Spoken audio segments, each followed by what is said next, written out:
still strong cause I push. Moved on when I push. Hard times gotta push. No climb, bitch, I push. Back straight, push. Chest up, push. Head up, push. 10 toes, push. Big things stay big things when the small things get pushed. And the small things stay small things when the big things just push. Chest up, push. Back straight, push. Head up, push. 10 toes, all praise to the underdog. Damn right, yeah, the underdog. Same one that was down with you. Came up, now you want to fall. Fake love, I don't want it all. Gang shot, I just want the ball. No convo for broke niggas. Grab the phone when the money call. I do this shit by myself, I don't got no help, so I gotta push. To keep it from not working out, put food in my mouth, bitch, I gotta push. Lucky that I'm not a crook. Judging the way that you look, I see the hate in your eyes. You easy to read like a book. Fucked them up when I came in. They ain't think I had arrangements or could cover that plane ticket. So we gon' get to this lame shit. Yo, there it is. What's happening? All over the place.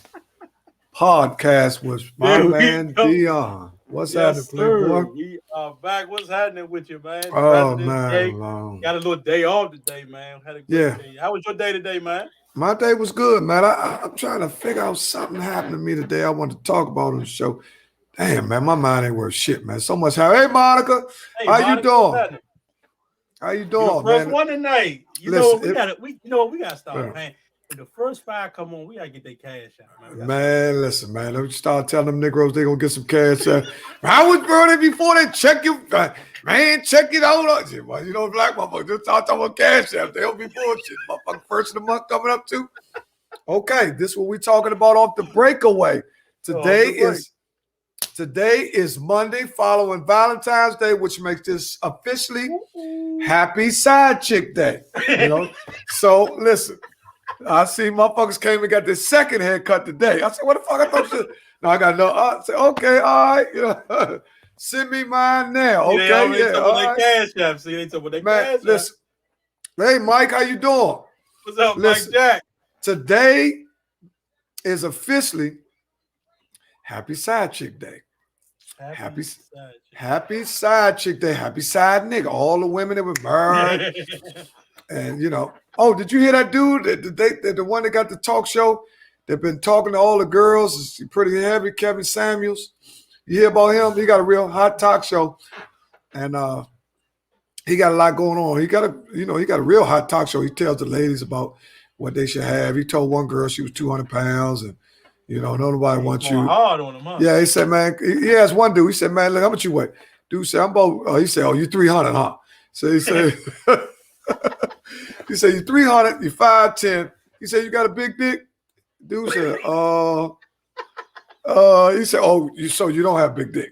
So basically, you're 5'10", you're almost 300, and you ain't got a big dick. So what kind of girl you think you're going to have? Man, Slim went hard as a motherfucker to do, man. Dude, feeling his name so Kevin Samuels?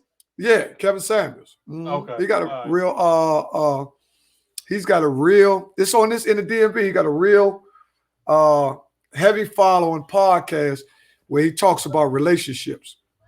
Okay. He's got a very big following. He might be, he might have like 500 people waiting to get on the phone at one time. Oh, that's uh-huh. And remind me, if y'all do hit the page, y'all hit the page tonight. After we finish with our first guest tonight, y'all can get on, talk to us, talk about whatever you want to talk about. It's up to y'all. But the link is in there. When you get in there, just follow directions, and we'd love to hear from y'all, man. So yeah, we're gonna actually be able to call in because people was talking about High Country Earl.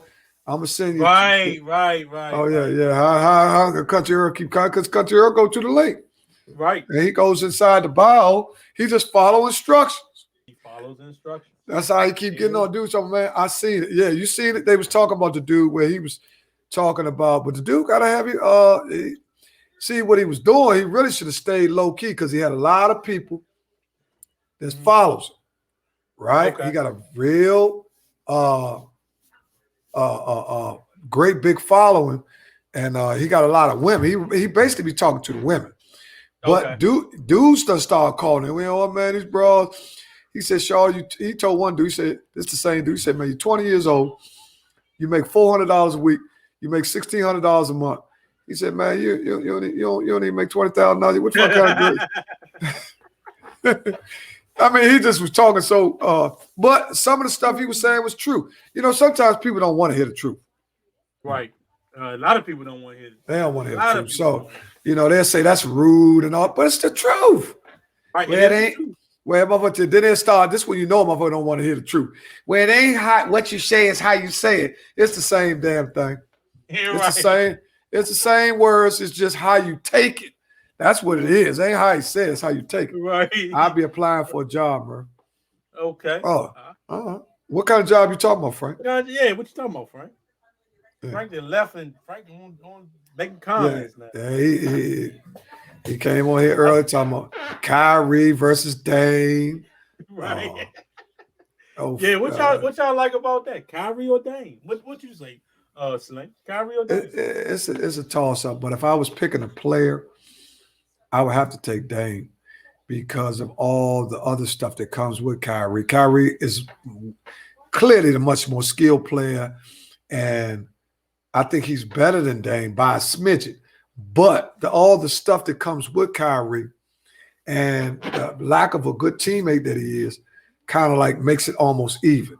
So it's all about what you want because Dame, they hit big shots. And you can't just say, but I think Kyrie is a little bit more skilled. And you ain't send the link. Oh, it's coming at you, baby. It's coming at you. It's coming at you. Hey, Donna Douglas, how you doing? I was just telling Donna? Frank is back. I'm taking Dame. Okay, that's a good Slim. A lot of people gonna take Dame because Dame don't bring a lot of excess baggage with him. You know what I mean? Right. Kyrie has been on 3 teams already. 3 teams in his short career. And he's been proven that he can't be. He's a poor leader. Well, right? He's not a number 1 guy, so he's not the number 1. Yeah, he can be if he was on a bad team. If he was on the Wizards, he'd be a number 1 guy. So I'm saying, oh, there she go, dating Frank again. I'm about to wash my ass and get fresh for the show. Never been the best player. Yeah. No. Only thing person. Listen, he was on the Cleveland Cavaliers. Now let's step back. He's clearly a better player now than when he was on Cleveland. So let's not look at his Cleveland days and try to compare to his game now. Because Kyrie has gotten better. Mm-hmm. He's gotten better. One of the biggest knocks on him is his health. He can't stay healthy because of the strenuous moves and all the inside play that he does. He draws a lot of contact. He's a contact player. So when you're a contact player and you don't have that frame to withstand all that punishment, you're going to have nagging injuries and ailments. Mm-hmm. And that's what he runs into all the time because, he leans on you, pushes off, and goes up underneath you and come on the other side of the basket. Dame is a much more fluent player where he shoots more. And Dame, he'll pull up. His range is a little broader than Kyrie's. Mm-hmm. Now, I don't know what they shoot from behind the arc. I don't think neither one of them shoot more than 42% from behind 3. I think they're both between 38 and 40%. Yeah, but they are volume shooters. They will shoot that jump. Right. They will shoot it. Yeah, they will shoot it. So hold on, let me get lunched out. Dame proved he can win playoff matchups as a leader. Okay. Right. I'm with you. Tyrone Jackson, watching on YouTube. What's happening? Kyrie, no leadership in his blood, good team or bad team. Okay. Right. That's true. Kyrie, as one of the things, this is where you run into one of the things, Deon, where people say it ain't got nothing to do with your personalized basketball, but it does. Because you can't be in a team sport. And it'd be all right if he was playing golf or tennis, where he was the only person that had to depend on him. But when you got 4 other guys or 12 other guys depending on your leadership, and they depending on you to show them because they know you had more experience. When I watch Kyrie play, I see a little mix of Kobe in him. Yeah, that's true. With the selfishness and must shoot. He got a must shoot mindset. Yeah. He will come down late game, 2 minutes left, and just fire that jump. He will do that. But early in his career, he offered Kobe Bryant up to play 1-on-1one. Huh? Oh, yeah. When they was playing for Team USA. Yeah. He offered Kobe Bryant to play 1-on-1. Kobe said, "You serious?" So he put some money up, I play. Because Kobe clearly would beat Kyrie. Now that's one motherfucker. Yeah, because Shorty. Yeah. Kobe, and if Kyrie did win, he might win one game, but Kobe gonna play him every game till he win every game. Because that's how he is. Your personality definitely comes out on the court. Personality says a lot. That's right. Oh, we was talking earlier since we got a couple of women on. Hey, what's happening? We was talking about the dude Kevin Samuels, the dude has the show where he was talking to the dude, and he's also talking to the woman. Where some people say he was putting people down, and other people say he was just being honest about the situation. So one dude called, said he weighed almost 300 pounds, and he was 5'10", and he said, "Man, what kind of girls you expect you gonna get?" You know what I'm saying? They asked the man about his private parts and shit like that. So they like, man, what the fuck is he going? Where he going with that? You know, but long story short, he told one girl, "You overweight. What you think you gonna get?" You know what I'm saying? And he be having like the girl that, or he told the guy that. He told both of them. It was two separate instances. Yeah.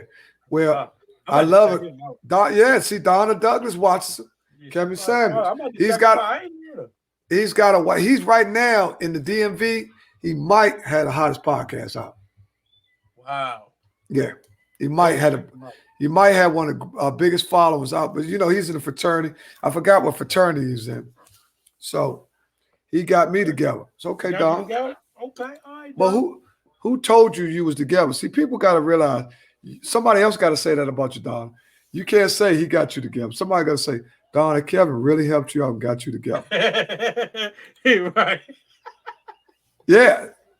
DMV, Frank, that's what they say, Kevin Samuels. Now, we ain't got no Kappa. Okay, yeah, that's my Kappa nephew. Man. Okay. Right. See, I ain't got no problem about plugging nobody that's talented. We don't do no hating on this show. Nah, heck no. Man, listen. No, never doing no hate. Since we plugging, we got a little 5-second or 5-minute section of plugging. We got to plug our man Henry Tucker from Grub Star. Yes, I know y'all. Indeed. Man, we so happy for y'all. Rockstar Catering. Yes, Club Rockstar Catering tomorrow will be on Channel 5 with Ern Como at 10. What did it say? He said it's at 10:30. I seen the link. Believe so. Yeah, 10:30 also. Ern Como, yeah. Mm-hmm. Should be a real good segment, man. Yes. I'll definitely be watching. I'll definitely be watching. And I know they're going to be a little nervous, but all they got to do once they get in, because, when you go on real TV, it's something different. You start staring at the camera and all that, but it's just like podcasting. Once you become comfortable, then you start to deliver your message a little bit more fluently. Just like yesterday, I brought a book on marketing and podcasting. So it's always a learning process. Just like people on Channel 4 and all that, they in Toastmasters, you know.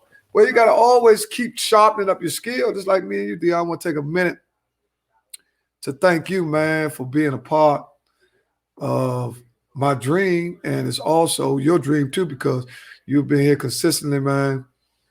He in ATL, Slink. Oh, he in ATL. Okay, my bad. That's what. Okay, I thought. Okay, he's in Atlanta. Okay, my bad. Well, he's in Atlanta.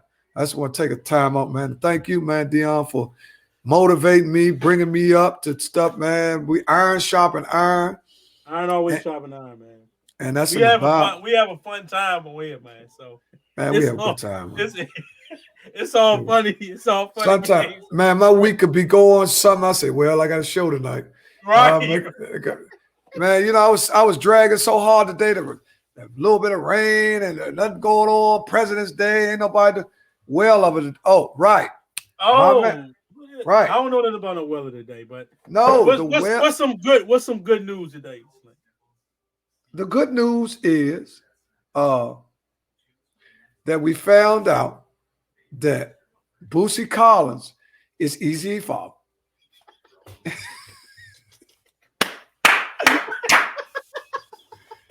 Oh, All American. That's another joint everybody be talking about. All American. Boosie Collins. Hey, Ian, don't start that tonight, man. Boosie Collins is Easy father. And who was the other one I said? The other one you said. Damn, what's it? Jermaine Dupri. Oh yeah. Which call was Jermaine Dupri father? Berry Gordy. Just found that out. Berry Gordy is Jermaine Dupri father. In case y'all didn't know that, y'all might want to Google it. I don't know, man. Y'all might want to Google that. And that's the whale of the day. Just like Louis Vuitton sponsored the Super Bowl, Dave and Buster's David Banner and Busta Rhymes. Oh, Dave and Busta. Oh, Dave and Busta. There you That's go. the well of the day. That's the well of the day. I hope y'all enjoy, so y'all can tell y'all friends what's happening.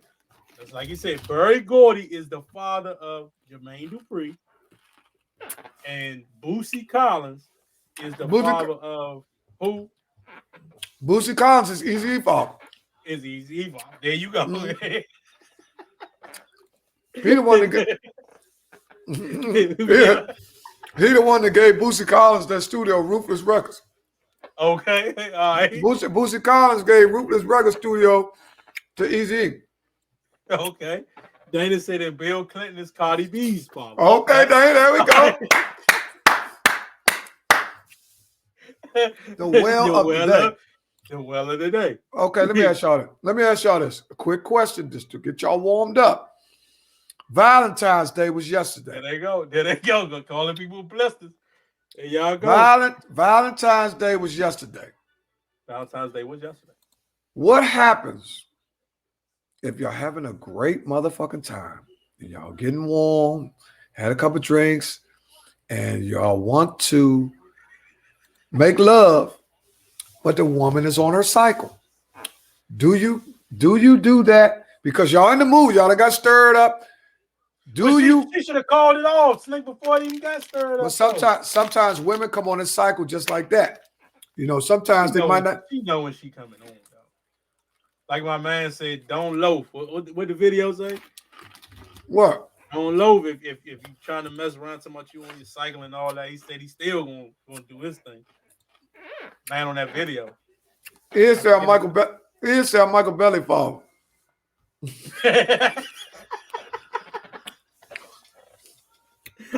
Mike Bendy is in Mexico right now enjoying his life. He might not even be able to watch it. He might gotta watch it when he get back, man. He said the basement might be flooded, but the roof ain't. That's the well of the Quincy Jones is a blue. Man, there you go with that. Where is the will, there's a way. That's right. Okay. Where there is a will, there's a way. Yeah. Tish, we got a question. We got a great question came from. Oh, Tish was answering. Tish was answering what we were talking about. Where there's a will, where there's a way. About if a woman was to come on a cycle on Valentine's Day, but I guess, I don't know how many people here actually done it on their period. I confess, I've done it. I have done it. I'm 56 years old. I have been with a woman on her cycle. I have no confessions like that. No, people don't like to talk about stuff like that, but that's a reality. If you're in a relationship, you put the towel down there, you get all horny. Yeah, you put the towel down there so you don't fuck the sheets. Yes, I'm answering your question. Right. Flavor is cold. He said Flavor. That's a good well of the day. That's a good well of the day. Flavor is Kodak. Now that's a good one. Off the break cycle, she just spot. Right. Real cycle is if it's a real cycle and the things getting stirred up, Valentine's night and all that, what you gonna do? Well, Are you gonna go Well, first of all, everybody knows I done ran that red light a couple times. Yeah, that's what I'm trying to say. Yeah. Listen, man. You got to a point, man, where you got so horny and all that, and you wanted it. Are you having a financial literacy type session tonight? I'm trying to increase my knowledge. Yes, we are. Always got some finance. We might can find one tonight. We can always listen. Slink can always talk. Listen, right after the food, Lord, I do have that. That's what we're gonna talk about the chart that little baby put up. And I mean, how many people agree with that chart? Go look it up. Yeah, go. We're gonna put it up. But little baby put up a chart. Look like the doctor said, open mouth.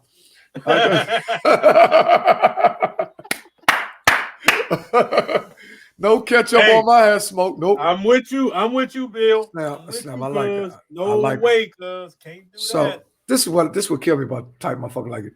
So you telling me if you went out with Halle Berry and she was on site and said, you know what, D, I want to be with you. You ain't gonna be with her. Halle Berry. It's gonna be Halle Berry. You be up in that motherfucker. What's up, Rob? Robert Jackson, what's up? How you doing? Man, I don't know. See, I'm one of them people. See, people gonna start laughing. See, that's why I don't. But look, different smells is gonna get me every time.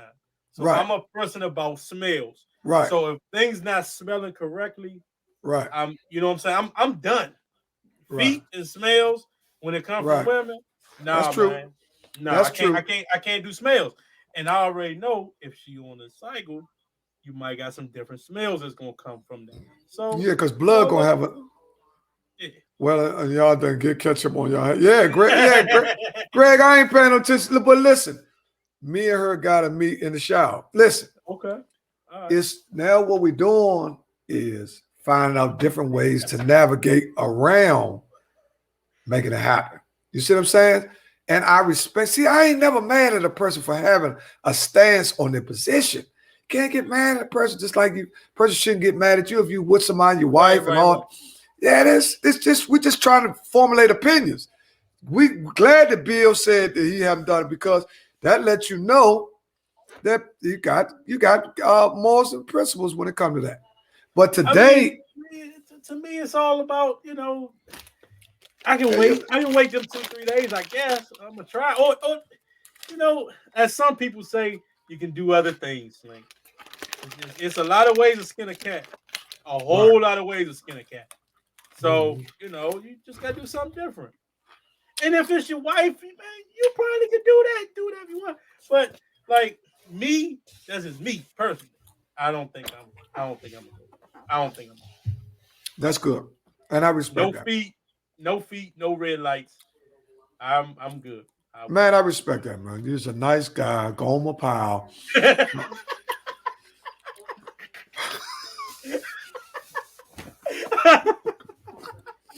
Go on, Lee, Sergeant Carter. I will never run a red light. Why you say good luck with that, Eric? I'm just telling the truth. You rather me lie? You want me to tell you the truth? Nah, man, we always respect it, man. Listen, check this out. Today is considered Side Chick Mondays. Everybody is that's a good one. Side Chick Monday. It's Side Chick Mondays. Right now, they people came and got 2 haircuts. One dude got one Friday, then he came back Monday. I said, Snap, what's up, Pockets?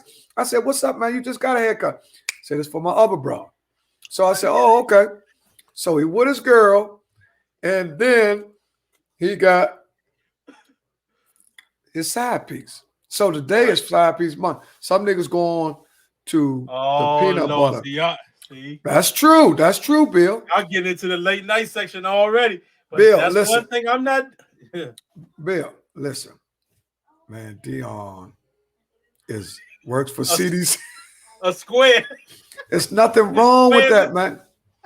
Hey, go Lee, Sergeant Carter.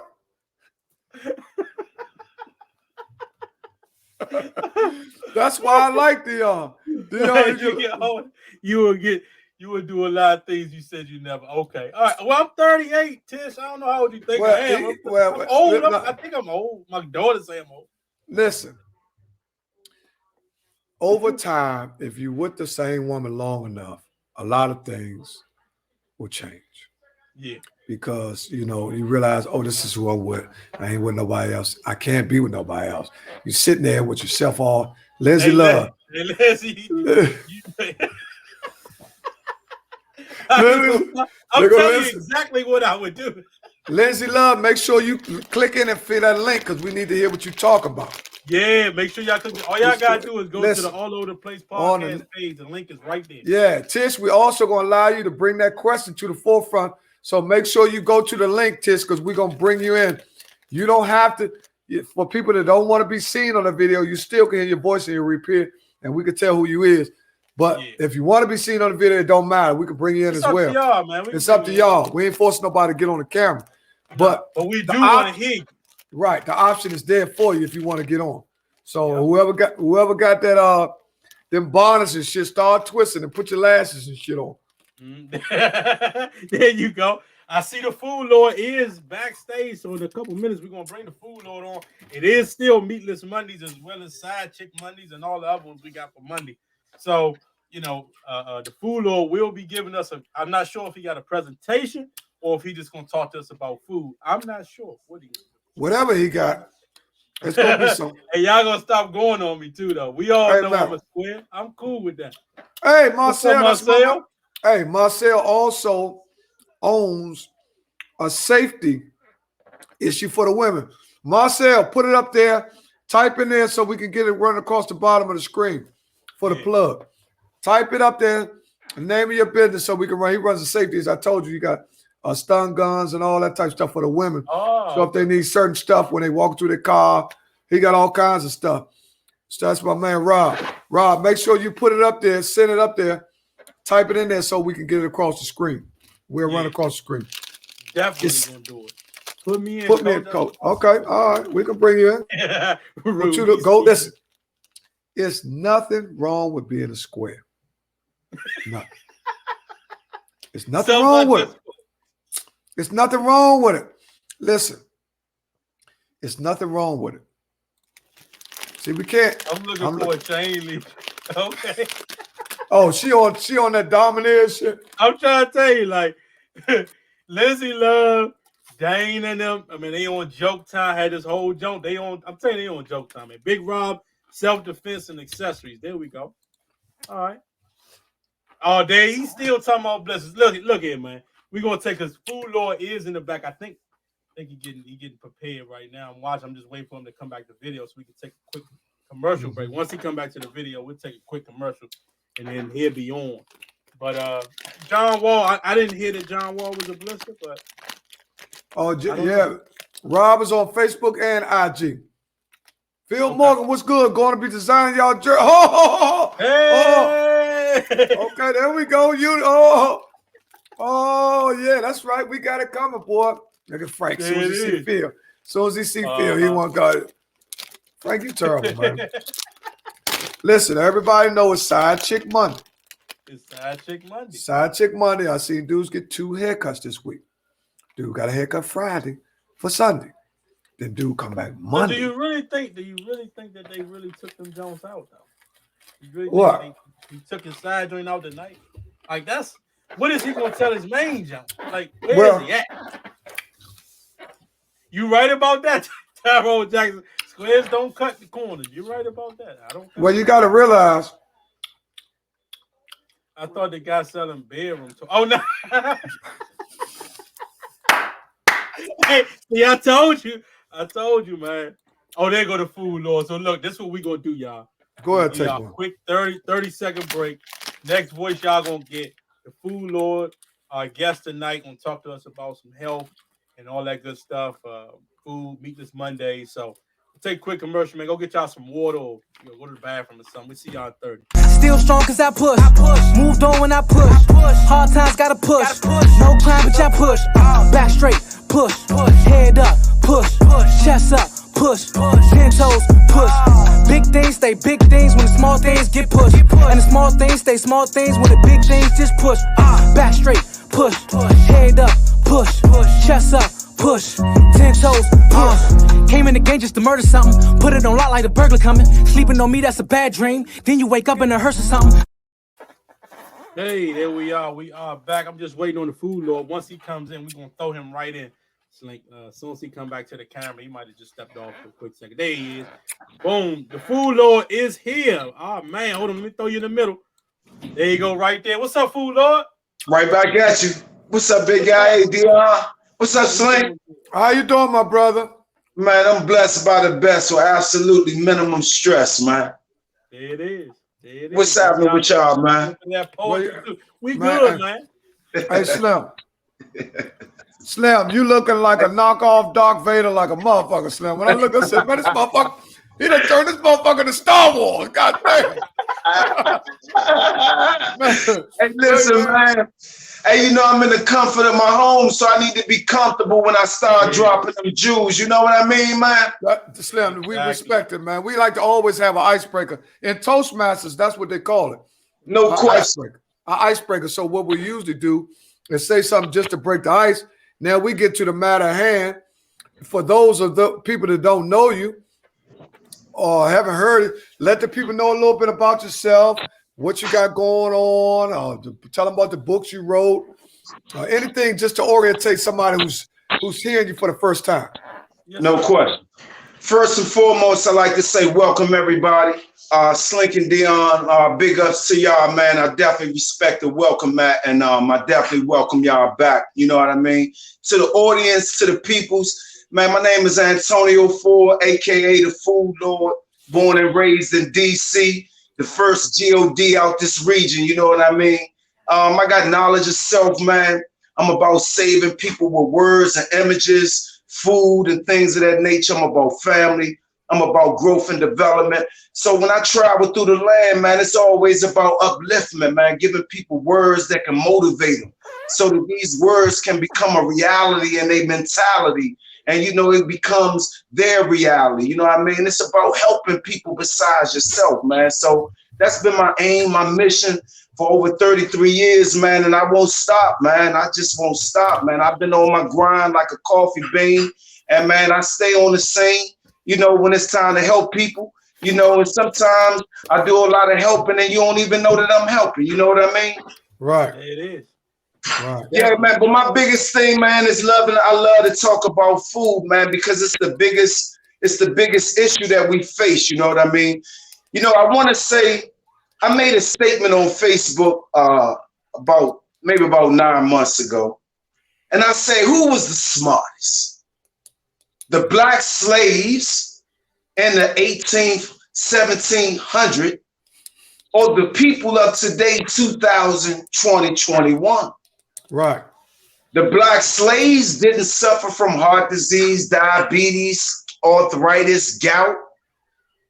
The people of today, the free blacks, they suffer from all of these situations, no doubt.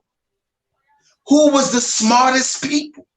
Was it the slave or is it the free people of today? The way they ate back then was from fruits, nuts, veggies, beans, and grains.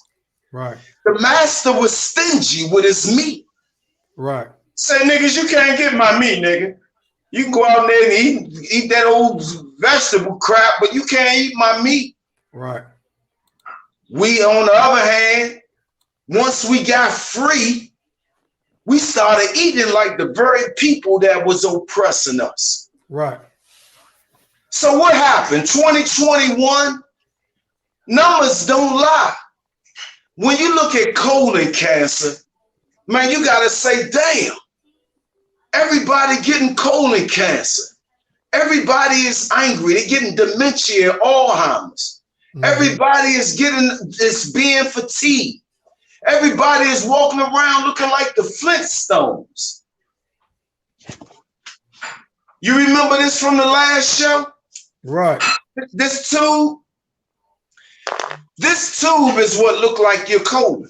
This is how your colon look. Let me get a little closer so you can see it. You see all these ridges in it? That's how our colon looks, right? And so every single solitary meal, we eat an animal that was killed, baked, steamed, fried, placed on the plate or the platter, and then we consume, working towards our early doom every day. Breakfast, lunch, dinner, snack, we eating animals. And the animals is just not designed for human beings, regardless of the color, ethnicity, or whatever. When you eat animals, let's say you eat an animal right now. It takes 72 hours, regardless of what kind of animal it was. It takes 72 hours for you to eat it and for you to defecate it out, right? Right. We don't wait 72 hours to put another meat in there. A few hours later, we put in another meat. A few hours later, we put in a little more meat. A few hours later, we put in more cheese. Maybe a few hours later, we put in a little more dairy. A few hours later, we put in, again, meat. So we go through the process of meat, cheese, and dairy, surpassing the 72 hours. So multiply that by our age. We 20, 30, 40, 50 years old, never allowing the meat to properly process through our body. everybody today is full of shit. Did you hear what I say? Yeah, I heard We're it, Slim. full of age-old dead animals. And because we're full of age-old dead animals, it makes us fatigued.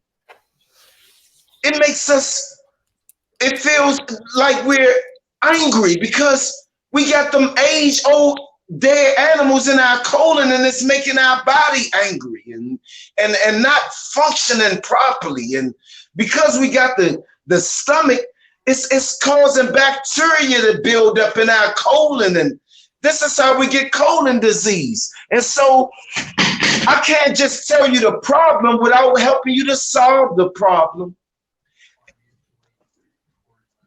Superfoods to the rescue. Can you see this? Yeah. Prune juice. Right. If you drink this, and I'm not knocking you for eating meat because people didn't know that meat is damaging to their body. They think, one lady said to me years ago, "Food Lord, I'm going on just a seafood diet. I'm just going to eat seafood. I ain't going to eat the meat no more. I'm eating the seafood." The seafood have more cholesterol than the the land foods, the land meats. Right. But if you drink this prune juice 1 hour before bed for 21 days, make it hot,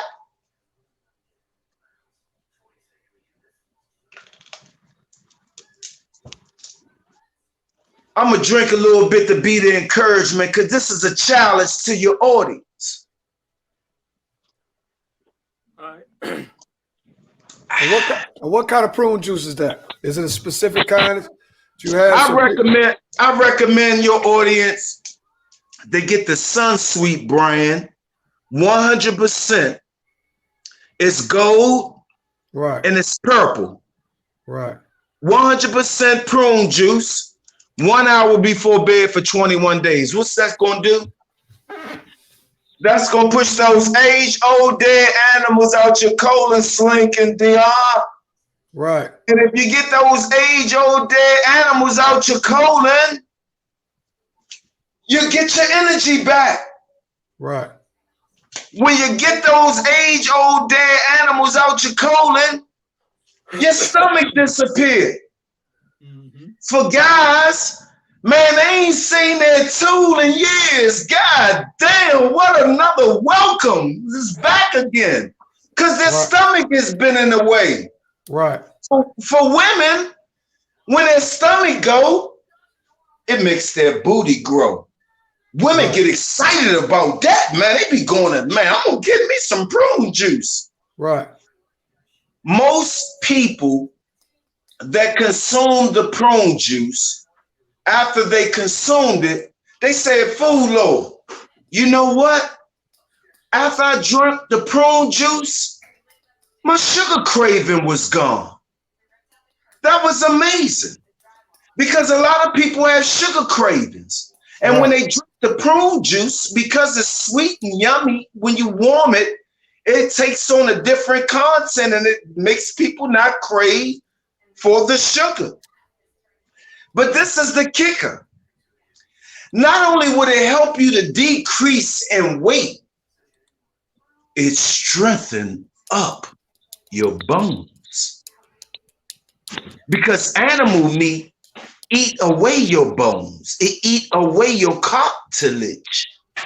And prune juice is what rebuild bones. So once you get the colon cleaned out, you'll notice your mood didn't change. You're feeling pretty good about yourself. You know, your love life is stronger. The longevity of it is longer.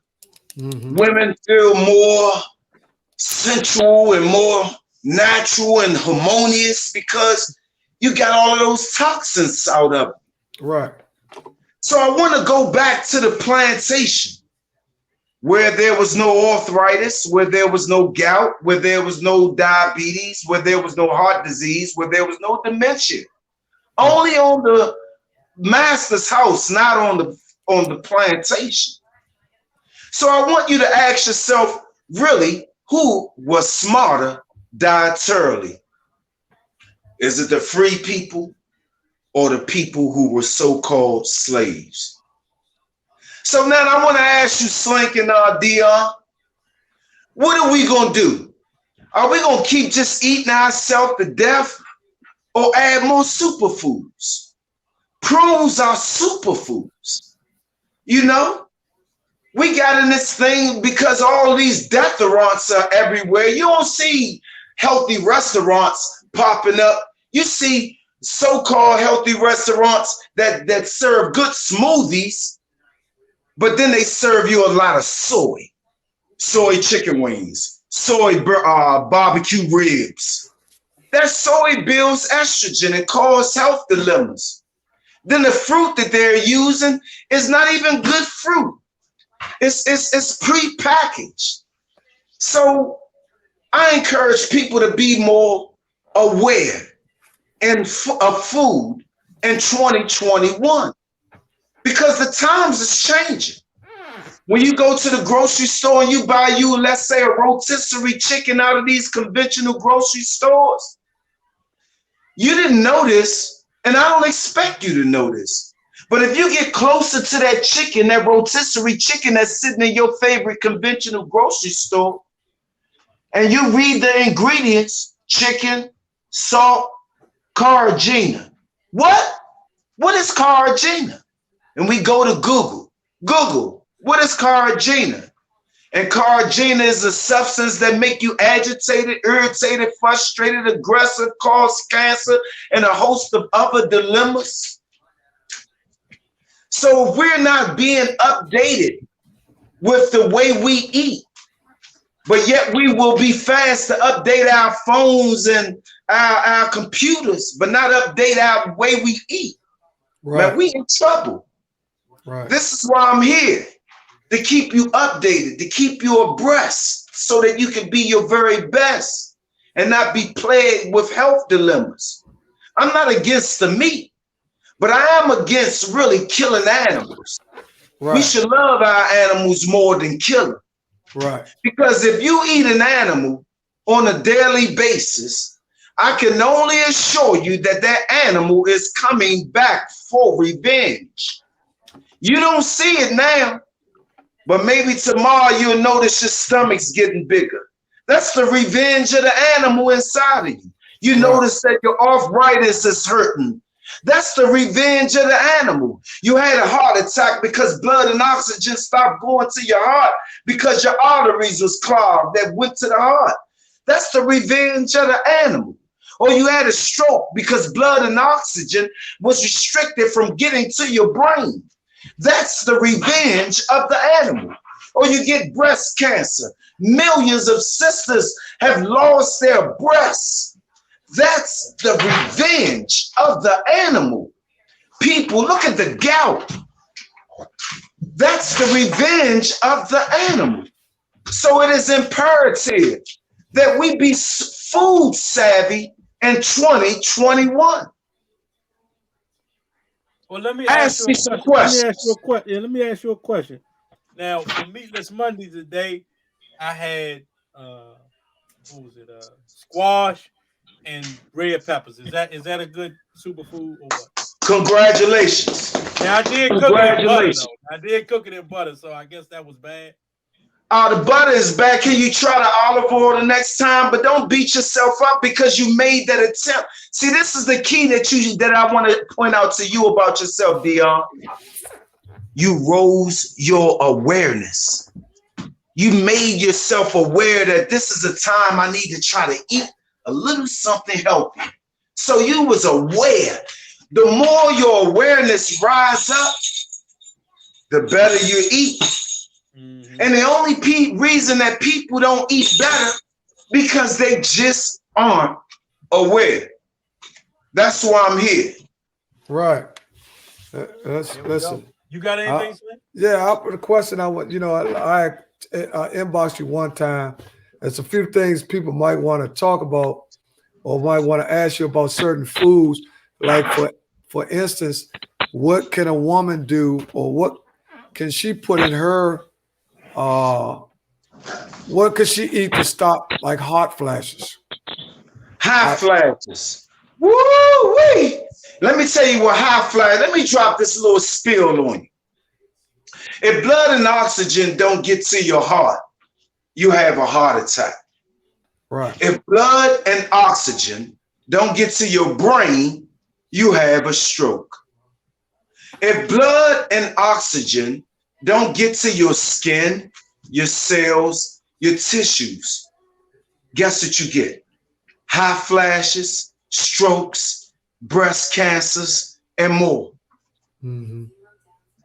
In the same way that this tube had resembled your colon, it also resembles your artery.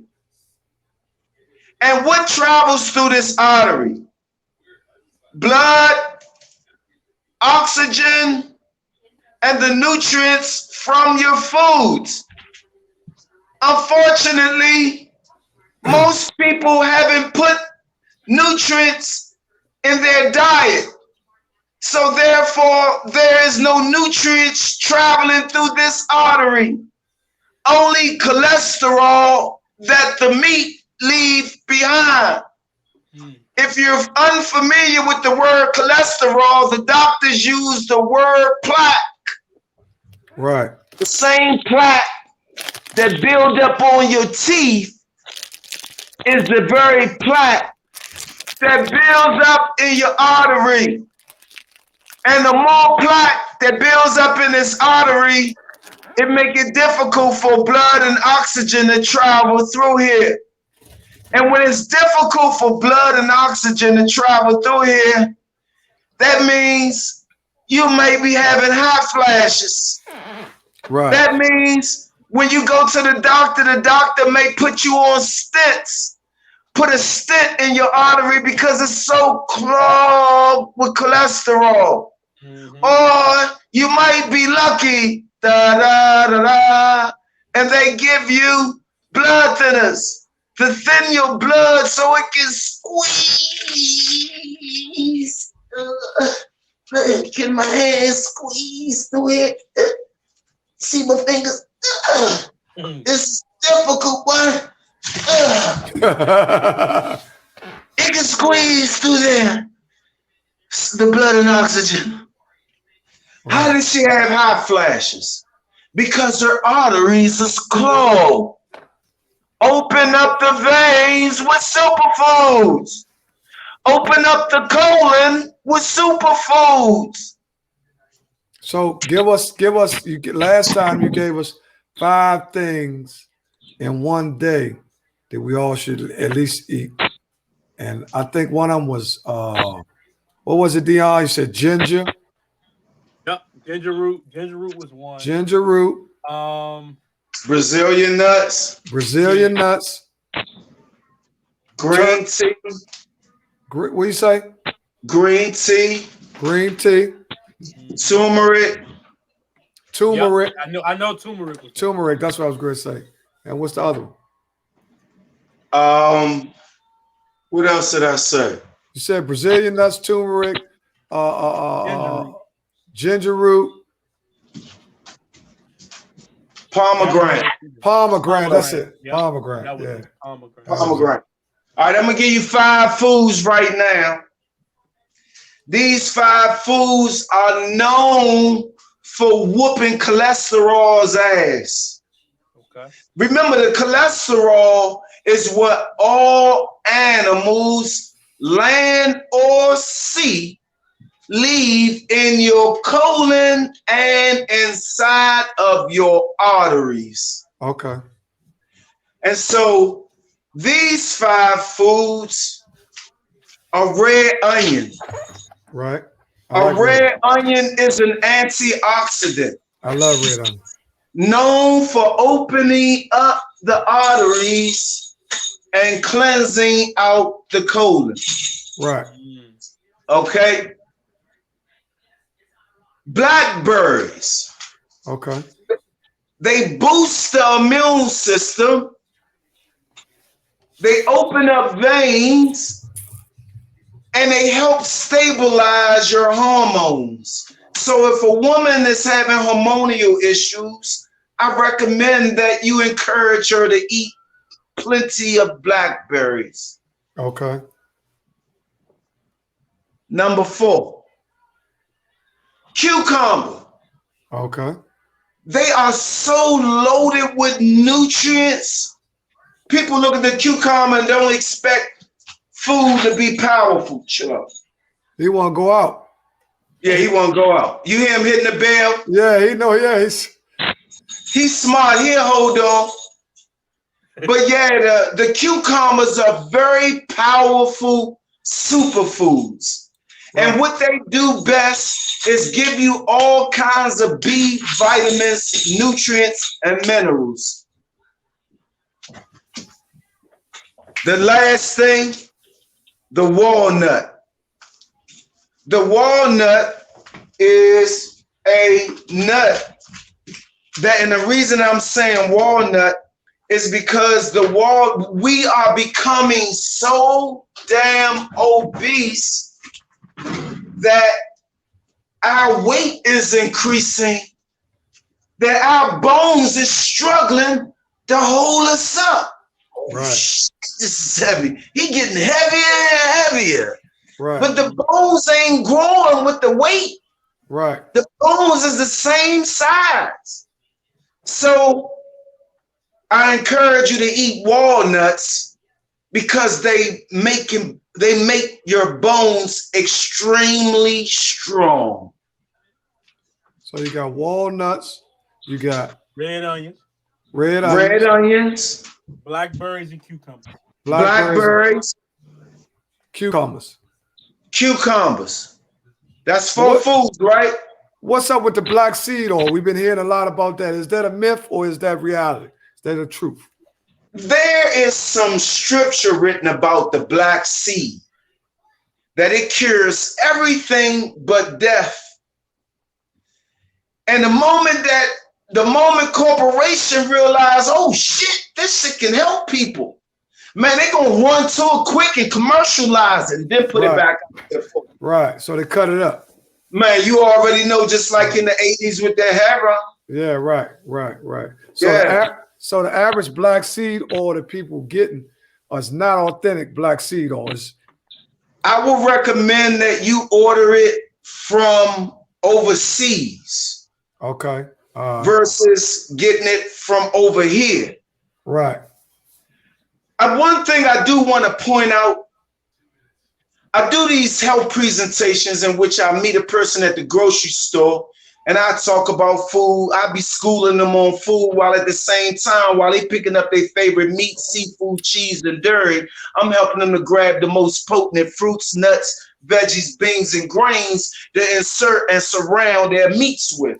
Right. And I do this. And so while we're in the grocery store, I just want to encourage people to read the ingredients. Right. I think that's what we got away from. You're right.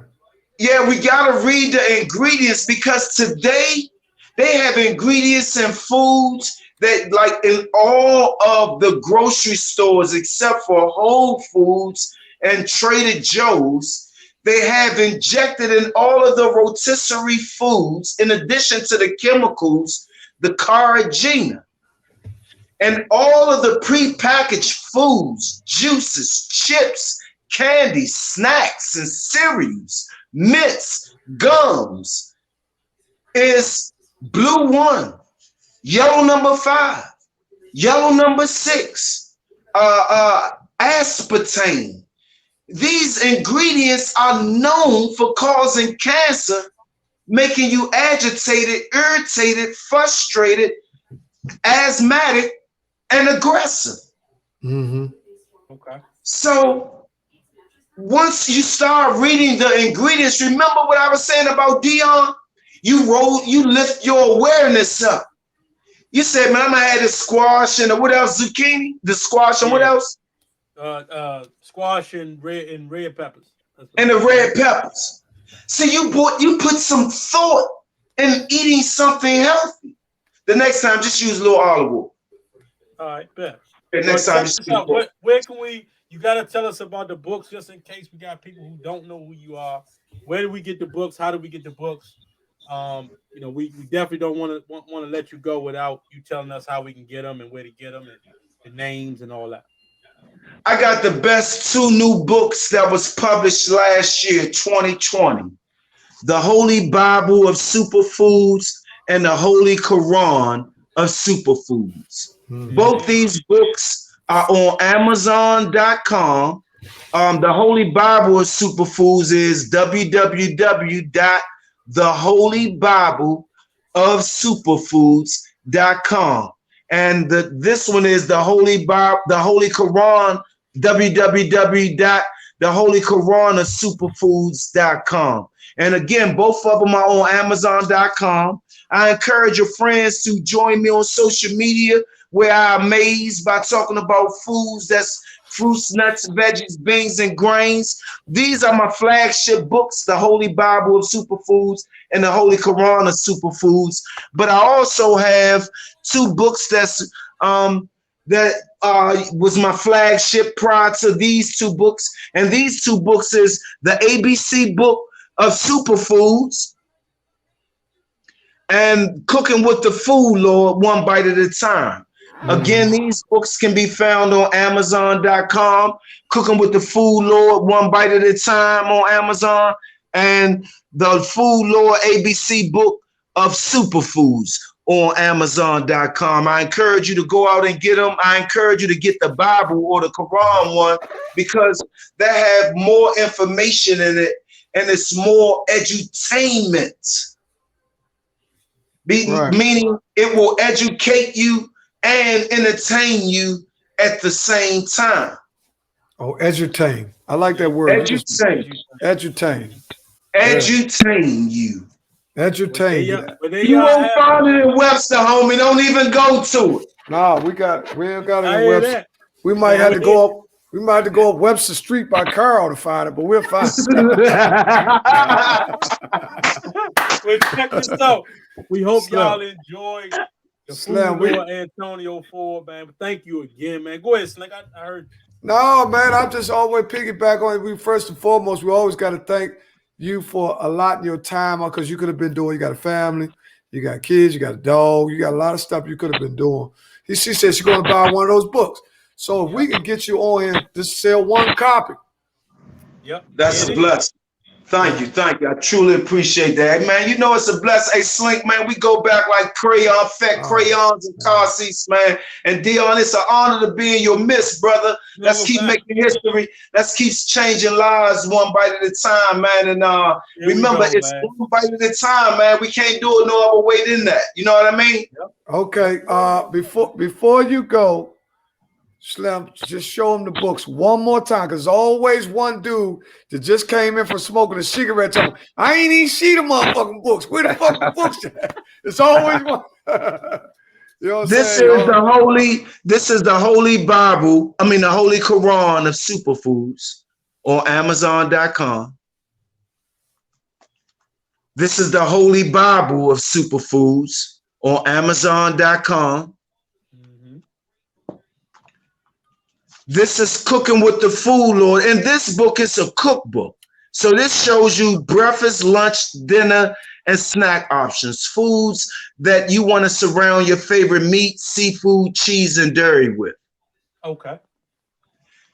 And this is a lesser version of my Holy Bible and Holy Quran of Superfoods. This is the ABC book of Superfoods. Okay. It's a lesser version, but it was my flagship prior to my new books. So either way, I encourage you all to go out and get the Holy Bible and the Holy Quran of Superfoods first, and then get the cookbook and the Superfoods book, the ABC book. Right. Yes, indeed. Well, there it is, man. And look, y'all can also, when y'all search on Amazon, search Antonio Ford. Y'all can search him that way too. Or you can probably just type in the Food Lord. Or you go to Facebook. He always doing several. Yep. He always doing several videos. He always doing presentations, trying to show the people, bring the people. Because you know what? In our community, to be honest, we really got to tighten up, man. No question, man. We got to tighten up, man. We dropping like flies, man. Every day, somebody did this, somebody. We ain't talking about all the other poisons that we have been putting in our body, that we might be getting from one another. You know what I mean? So we gotta turn that corner, man. I'm almost 60, so I definitely am going to be making some changes. See, there's a few things I got to get out. I took them sodas out and stuff like that, and being deprived of a lot of stuff from being incarcerated make you think you can come home and get. I ain't had that in 10 years, but that don't mean that. You need to leave that shit alone. We ain't had it. Don't eat or drink that shit. No question. Right. So, well, there y'all have it. So we're gonna take a 30. Play y'all some go-go, man, again, man. Go get y'all some water, something, take a bathroom break. Thank you, Food Lord, man, for coming on. We salute, man. We're having now today is Side Chick Mondays for all the dudes that side chick. It's Side Chick Monday. Yesterday was Valentine's Day for all the girls, the #1 seed. Now today is Co-Pilot Mondays. You know what I'm saying? The side chick, all the side chicks and all that. This is where they come on, Slim. They the Side Chick Mondays and thirsty Thursdays. They really get mad on Thirsty Thursdays. But Side Chick Monday. This is the day after Valentine's. I was in the barber shop. I'm telling dudes, Slim. Dudes got 2 haircuts this week. They got one Friday for Sunday dinner, and they got one today so when they go see the side piece. So, man, you know what I'm saying? Dudes ain't buying one balloon over, they buying sets. Man, when they go buy perfume, gotta go through that dilemma, man. Me neither. When they go buy perfume, they buy 2. I seen a dude in the mall. Me and my wife was together yesterday, dude, and he was proud to. Oh, put them in separate bags. They're definitely going to 2 different people. Don't start no shit, man. Well, there it is, man. Love you, Slim. We'll get back with you. I love y'all, man. Yeah, we'll see you. Remember, man, the best is yet to come, man. That's right. Man. We'll see you soon, Fool Lord. All right, y'all stay focused, man. Powered up.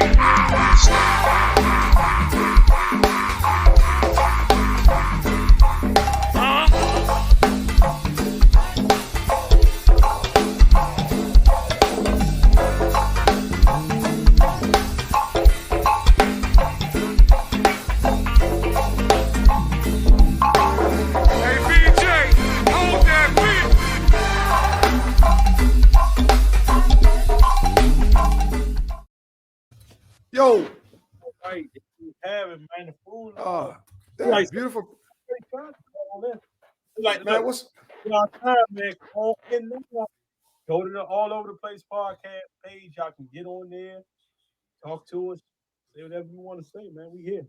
Yeah, that's it's just so much going on, man. With Trump being acquitted. I talked to Josh too. And Josh, not Mike. He said Friday we can get him. So Friday we might do it. That's just do a separate jump where we just do the straight verdict of the trial from Donald J. Trump. Okay. Right. So he said Friday. So here we'll get him. We'll do an hour. You know what, man? With the whole what you call that acquittal and all that president. Acquittal, yeah. Probably hype right now. Yeah, it's a lot of people. I'm surprised at people. Hey, look, like I said, man, y'all. There you go. Look who just popped in on. Look who just popped in. What I tell you? Oh my God. Hello. He just left. See. So he popped in. Popped out. People want to know why Country Earl get on and all that. Let me ask you this. We talked about this. Page. Y'all can check the page. We talked about this earlier, and a lot of people haven't really, really talked about what they're really going to do. But we got to go back to this vaccine. Yeah, we got to. Because I heard something today that they said that the vaccine is CDC approved, but not FDA approved. Right. So what's the deal with that? Do you think it's safe to really just take the vaccine? Somebody ain't on the same page. That's something ain't going. See, now every day we find out new stuff about this vaccine because they've already started vaccinating people. And I think they started with the elderly, first responders, the elderly. I think it was first responders, the elderly. Now the teachers union was saying that they need to be vaccinated before they even think about coming back. Yeah, and right now, within the different counties, they are moving forward. I know in Howard County, they've already said that they are trying to get the kids back on some type of schedule, maybe 1 to 2 days a week. I'm not sure about the schedule in PG County and Montgomery County, but I know for a fact in Howard County, they are talking about 1 to 2 days a week coming soon. I think it's coming around because Wednesday is going to be a designated day that they're not going to go to school. I think they're going to go to school Monday. They'll be off. They go to school Monday, or go to school Monday and Tuesday. Off Wednesday, they be out there Wednesday. I think they're gonna go 3 times, then go back Friday or something like that. Because they was talking about 3 days in and the other 2 days on the computer. So we'll see exactly how they're gonna do it, how they're gonna space it out. What do you think about the kids going back to school? You think that's dangerous? I mean, this is what I do. I mean, this is what I said as far as the kids coming back to school. They asked about today. They said 5 people have allergic reactions at 6 Flags from the vaccine. Wow, I did not know that. See, well, listen. A lot of people in our community have a lot of different questions about vaccines and vaccinations because of what's happening to us in the past with the Tuskegee event and the syphilis and how they were shooting the stuff up in you and had the cure for it. They just wanted to see how you would react with the syphilis in you so they could come up with penicillin. Vaccine or something to the cure. Right. So this is what I'm trying to take. So a lot of, you know what? That's dangerous, man. I just thought about that, man. They could be giving it away to try to find out what or how they gonna fix it. But as far as the kids is in mine, I'll say this: they have sent it out. I'm not sending my child in there as of yet, so I opted out. But that's not to say that y'all should or shouldn't. It's up to y'all. It's y'all's kids' lives and all that. So, it is what it is. I mean, everybody has a choice to make, just like you got a choice to make on going to get the vaccine. I know it's people, I got family members. Some family members have got it. Some family members have not got it. So, it is what it is, man. Teachers are presently getting vaccinated. Yes, right. Pat's right. She's right. And that's what I was saying about, they were saying something about that they wanted to make sure that they get them first. Well, what do you think about this? Do you think, Joe Snyder, my children won't be going back? Okay, now we're going to get back into this. Now, the average person that's able to keep their kids home, 1 or 2 things play a part. Number 1 is finance. Okay. Because a person in poverty already is having a problem with somebody watching the kids. School is almost daycare to some people. Like to a lot of people. Where they go to school, where they actually being watched for 6 or 7 hours in a safe haven, because when they go back to their home, it's a shooting gallery. They got all kinds of stuff going on in their home, which is dangerous than at the school. So a lot of kids actually want to go back to school because the social inefficiencies that they're having now, not talking to their friends. Me and you talked about that. You said Mariah wanted to go to one of her friends' house, and you had to tell her, look, it's kind of tough, babe, because, you just don't know what everybody else is doing in free meals. Right. That's true, Quay. Well, a good thing about the free meals is this, Quay. They are still able to get those meals. So if you are low income or whatever the case may be, free or reduced lunch, you can still go to those schools. PG County, I know for sure, because my schools that I work at, they give out lunches every single day. So why they not in school? Why they not in school? Not in school? Yeah, okay. Parents still come up there and get meals on the weekend, or because they were out today, they could pick up extra meals on Friday because they're out today. So they do provide food to the kids. Now, I don't think that works out for the adults, but the adult, I guess, got to find their own food. But as far as the kids are concerned, they are giving out food. Even in Howard County, where I live at, they do give out food at the elementary school up the street. So they do it for free and reduced lunch. And I don't even think you have to be free and reduced lunch to get it. Because in the summertime, they have programs too where you can come and get your food. So, but it is big. You absolutely right, Slink. When it comes to people and they want to be in the house, if they, as far as being poverty stricken or whatever, man, listen, sending them kids away, Get him a little free time. It's a big gap in wealth in our community as far as a kid coming up in a supervised, healthy home than a kid coming up in a home where it's just a motherfucking mess, man. And the kid, he just figuring it out. He just figuring it out the best way he can. That's why a lot of them want to go back to school, because it's like being a relief pitcher. It relieves them away from all that madness that's going on in the house. See, people ain't talking about that. All the kids ain't going back to. What I find interesting is that a lot of African Americans are debating on declining the vaccine, that a lot of white people are standing out in elements to get the shot. That's what it looked like from the news. Okay.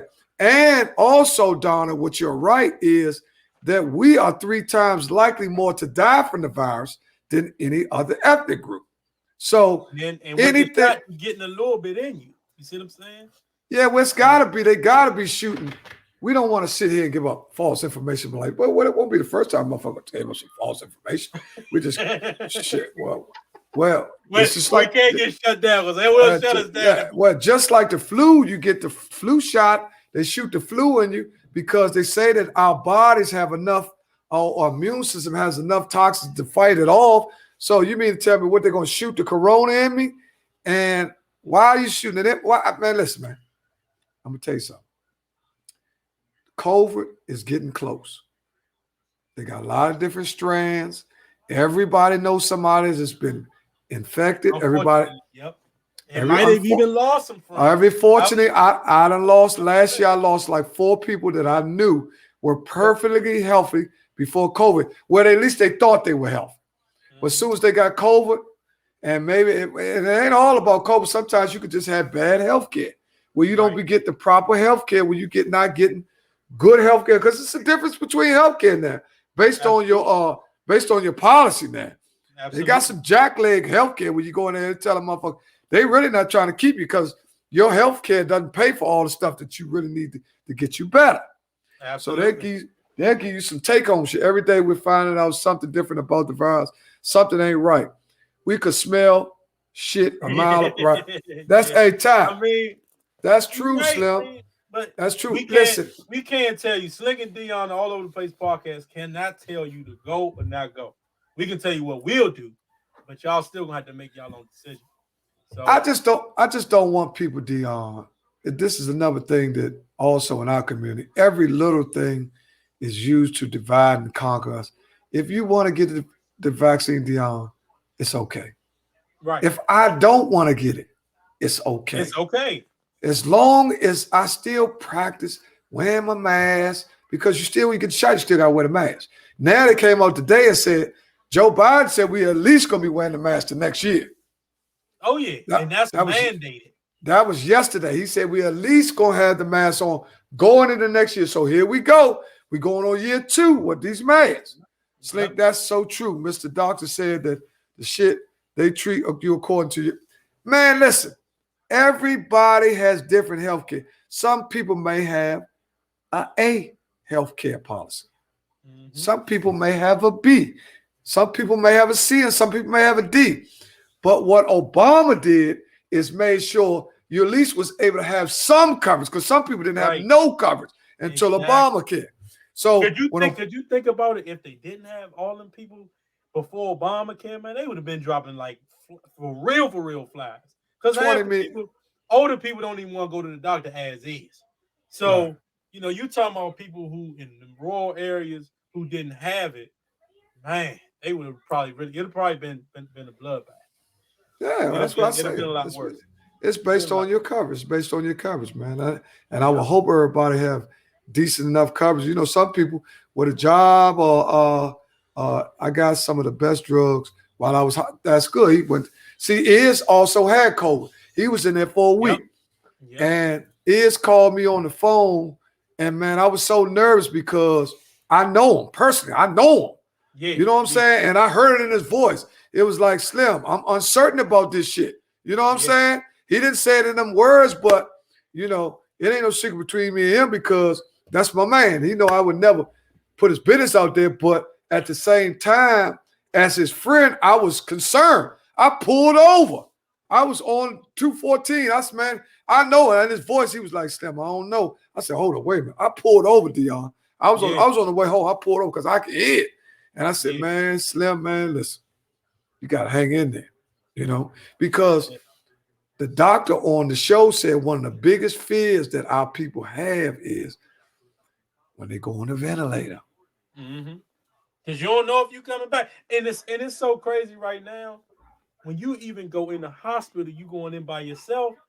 Like, because I got gas. Sometimes I have gas pains, and I ain't talking about the ones you just farting out. I'm talking about the ones where I get them in my chest. Sometimes they move to my arms and my legs. So I had to call my doctor. So the first thing my doctor was like, you got to go to the ER. And I'm like, well, hold on. If I go to the ER, I'm in that thing by myself. I ain't got nobody who going to watch me. Y'all start doing different stuff. I ain't got nobody with me that's going to ask questions in case I'm asleep, or if y'all put me to sleep, or whatever happened to me. Somebody got to keep calling up there to get information, and they already working on 50 other people, plus they working on COVID people. Regular people might have a heart, anything. So it's like right now, most people don't even want to go to the hospital for anything because you're running the risk of catching COVID in the hospital too. Even though I think now they kind of quarantine the hospitals off if it's a COVID unit. Yeah, well, you got to have a COVID test. I got like tomorrow. I take my sister to get a procedure. He's called by buttons. I got to take my sister for a procedure tomorrow, and I have to be there at 6:45. And she has to get a COVID test before she even gets her procedure. Yeah, what I'm saying. She's staying with me tonight at my house, which I am so honored to have my older sister stay with me. Man, I'm gonna tell you stuff like this that makes me feel good, where I can tell my sister come stay with me. You see what I'm saying? Because she's my older sister, and she's always been like the mother to us. And she's always had her own, and she still got her own shit. But just for me to be able to provide a healthy, safe environment where she can come, man, look, take my room. You know what I'm saying? You can take when I give my sister something, they come stay with me, they can stay in my room. You can go walk in bathroom, all that shit. I asked them, one of my daughters, they might not come home any goddamn way. I don't know. I might stick But just to know, you gotta get the COVID test before you actually get a procedure done. They've been doing that for a while. Well, let me tell you this. They were doing that last year. If you had to get a procedure or whatever it is, you definitely coming in. Now, I don't know if they do that for, regular checkups or now I'm not talking about just regular doctor checkup, but like if you got to do a colonoscopy or something like that, they might make you do it too. Oh yeah, you got to get a COVID test. You got to get a COVID test. You got to get COVID because you could be going in the hospital affecting other people. If you got COVID, they got to know everybody in there. They got tests at the hospital. Just like somebody was trying to find out where could you actually get the vaccine right now. Okay. I'm trying to figure out why they haven't produced a different type of or faster test too, because they still got the same test where you go to urgent care or something like that, and you still got to wait 3 or 4 days before you get your results. Well, that's also should be a faster way by now. Well, listen, that's back to what I said previously. That's based on the healthcare that you have, because you can go to get a COVID test and they can tell you in 30 minutes to an hour, whether or not that you that's like my sister. When you go in there, she goes in there, takes her COVID test first before they actually do. Then it comes back negative. Then you can go in there. Then they admit you. You see what I'm saying? So it's based on, who's actually doing the testing. Yeah. Because they got the rapid test response. They got the rapid response. Oh yeah. They got rapid. Yep, they have rapid tests. Especially if you go in the hospital, they ain't gonna. You gotta wait no 3 days. And now, when they coming out with the new test, where you go to Six Flags with no drawers on, and they do that motherfucking ass wipe jump. They doing the anal jump, where you gotta go to Six Flags and you lean over, and the motherfucker reach in your car and wipe your ass and see if you're That's that Chinese anal jump. It's a real thing. We're not making fun of nothing. They're doing that in China. We follow other countries, just like a lot of people don't realize that where we got cameras from. Do you actually know where we got cameras from? Cameras actually started in Europe. And we got cameras. You notice that we got cameras on every building and all that. Yeah, they were doing that shit in Europe way before we were doing it. That's how I got over here. So we usually follow what China does, and like China does. So I don't know if we're gonna actually do the anal ass wipe though. Yeah, right now. I don't know. Well, I know we're not getting it. We know we're not getting it, but it's a lot of people that might get it. They say that might be the rap. So you're telling me, Deon, if they say the regular swab is only 75% chance accurate, but the ass wipe is 99.9, you're gonna keep getting the swab. Oh my God, do like 3.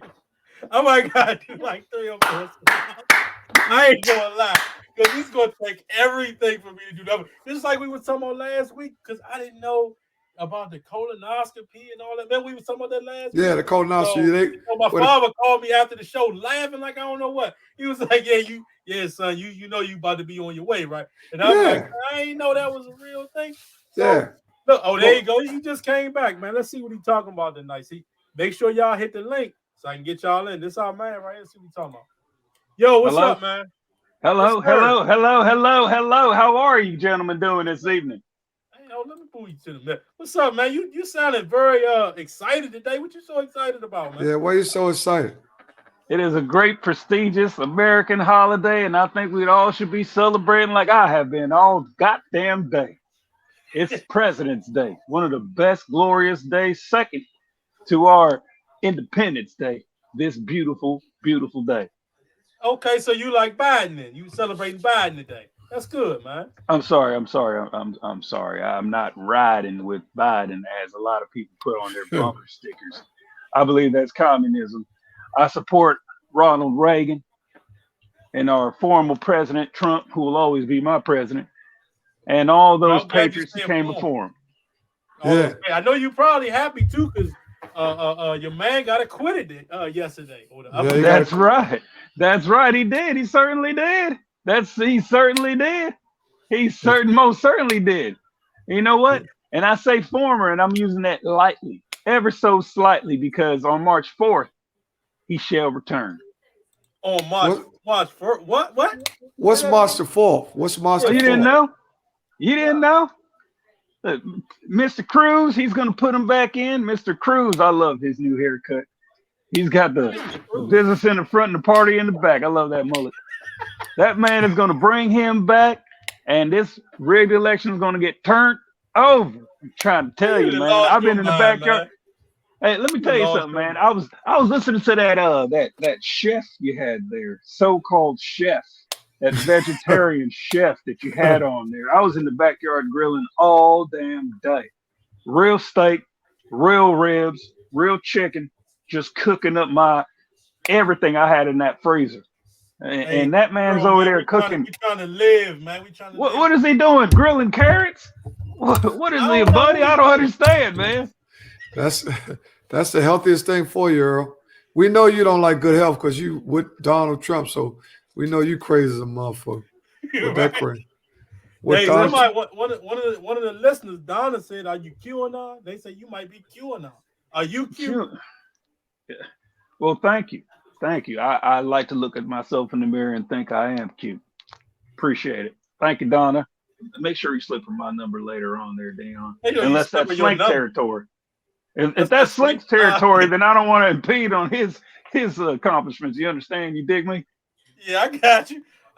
No, I don't think that's Slink territory. She was just asking if you was QAnon. She was trying to figure out if you was. Donna Douglas is a great cast member. She's one of the best audience. She's here every week. But she always asked about Country Earl. She asked about all the guests. She grades our guests. She got you up there on A status. A lot of people want to know, how do you keep getting through? Could you please tell the people how you get through? Because they think we're showing favoritism for you. No, I just see the link. I see you post that link, and I just jump in. I like talking to y'all. Y'all like talking to me, and I feel like the thing is mutual, so might as well keep it going. Right. I mean, you the first call into the night, so I mean, we're gonna let you burn. Say what you need to say, as long as you don't get crazy with it, and then we got cut you off. Country Earl, what do you think about that vaccine? Here we go. Well, listen, I'm not taking that shit. If I see the president take it, then I'll take it. You know what I'm saying? He had that COVID, allegedly had that Hong flu, whatever it's called, and he beat it. He beat it. And these fake media trying to say, oh, he was sicker than that. He seemed fine. He took his mask off. He had good posture, and all the fish fillets that he eats seems like it's keeping him in good health. So I respect the man. So if he takes a vaccine, I'll take a vaccine. But honestly, Slink, Deon, between you and I'm not taking that shit. They want to know, did you get your STD fixed? Yeah, remember last time you was talking about the STD? Yeah. Well, I tried. Some caller said, or some listener said, I should put some Gorilla Glue on it, and I just put it on the tip, and that wasn't really a good idea. And since I was on my way to the hospital anyway, and my member was the size of a sneaker by that point, I couldn't urinate, and it just felt like you mess around and die, girl. You better stop playing. It just felt like I had a ball of flame inside of my pants. Everybody talking about Gorilla Glue. I'm feeling better now. Thank you. Glue, man. You welcome. Don't do that again. Yeah, that was a bad idea. Whoever said that, shame on you. Shame on you. Checking on it, because last time I think you called and it might have been Women's Night Thursday or something like that. He called it. Yeah, he called it. It was some African talking about he had 7 wives. That's the only thing I respected, or 17, or something like that. An African. What? An African. What's that? Hey, man, he's an African. Hey, don't start. Hey, listen, don't start that. Man, don't start on them racial slurs and shit. No, don't start that, man. Hold up, Deon. What was the 5 things he said? Pomegranate, Brazilian nuts, ginger root. What else? Red onions, blackberries, cucumbers, and walnuts. Brazilian nuts and walnuts. Well, listen, I know about walnuts. That's the only thing I might crush and put on my ice cream. But a Brazilian nut, that's nothing I'm going to put on my food. You understand? It's a foreign thing, and it sounds like a sexual position. That's something that I do not preclude to. Brazilian. Country, you different than nice, Slim. I'm gonna tell you that right now. Yeah, hold on. I think I know what those are. My grandpappy used to call those nigger toes. I know exactly what those are. Hey, man, get his ass off, man. Get his ass off, Charles. What are you talking about, man? Hey, man, he gone crazy, man. Yeah, he must be drunk. That motherfucker. He probably drunk. And the bad part about it, if you listen to him, you would think he was white, but he black, and blew up and grew up around all them white people. And they see, that's the power of influence. So you could, how many people we got on here, man? Right now, we got 74 people on here. I'm so happy to have 75 people on here, man. That people really be glued in, man. I'm telling you, man. They really be glued in, man. They love Country Earl, man. Why is he still there, though? Why is he still there? He need to hang. I'm about to hang up on. Hey, look, man, you still there? We about to hang up on you, man. You gotta go. Hold on. I gotta tell something to my friend Slink here. Slink, I hope I didn't offend you. I got nothing but love for you and all of your people, all your listeners. So listen, if I offended you by anything that I said, please know that I meant it, but I didn't mean to harm you. And that's the problem with this cancel culture that you people have, is that everyone wants to say, oh, you're canceled this, cancel that. A man can't have an opinion. A man can't have a thought in his head. But we're not going to let you go crazy talking about nigga toes and all that. We're not going to do that on here. All right. Well, I won't say anything like that, but you understand what I'm saying. So, we're not transparent. I mean, you asked me a question about Biden, and I really can't get with someone who has a Kalamata olive in the office with him. It just doesn't make sense. Oh, who? Like I was. What? God damn, I can't pronounce that woman's name. Or it was bad enough that Michelle was there. Now we got. Oh man, I ain't gonna boy. This motherfucker talking crazy, talking Michelle. Nobody talk about Michelle Obama. Nobody talk. Now you know. All over the place podcast. We let you get one in on. Come on, Kamala. And the only reason why we let you get it in, you know why though. And Slink just said it. Because really and truly, had you been one of them other people talking crazy like that, Probably would have been a problem. And a lot of people think Country Earl is white because he got a picture of a white man up there. Right. And he sound right, and he sound white. But Country Earl is black. Country but Earl he is just a black, he was just raised by white people, so he's been influenced. He's been brainwashed. So that's the best thing to say. Yeah, he's been brainwashed. But then y'all look, if y'all want to call in, get on the page. The link is right there. Click the link, log in, do whatever you got to do. We're gonna bring you on the show. Do you think that? Do you think somebody called me this week? Mm-hmm. Can't use no names. We never shoot names out. But somebody called me this week. He said, "Man, Slim, that show y'all had where if you see somebody's girl somewhere, would you tell him?" He said, "Man, that hit home." I was like, "What?" He said, "Yeah, man.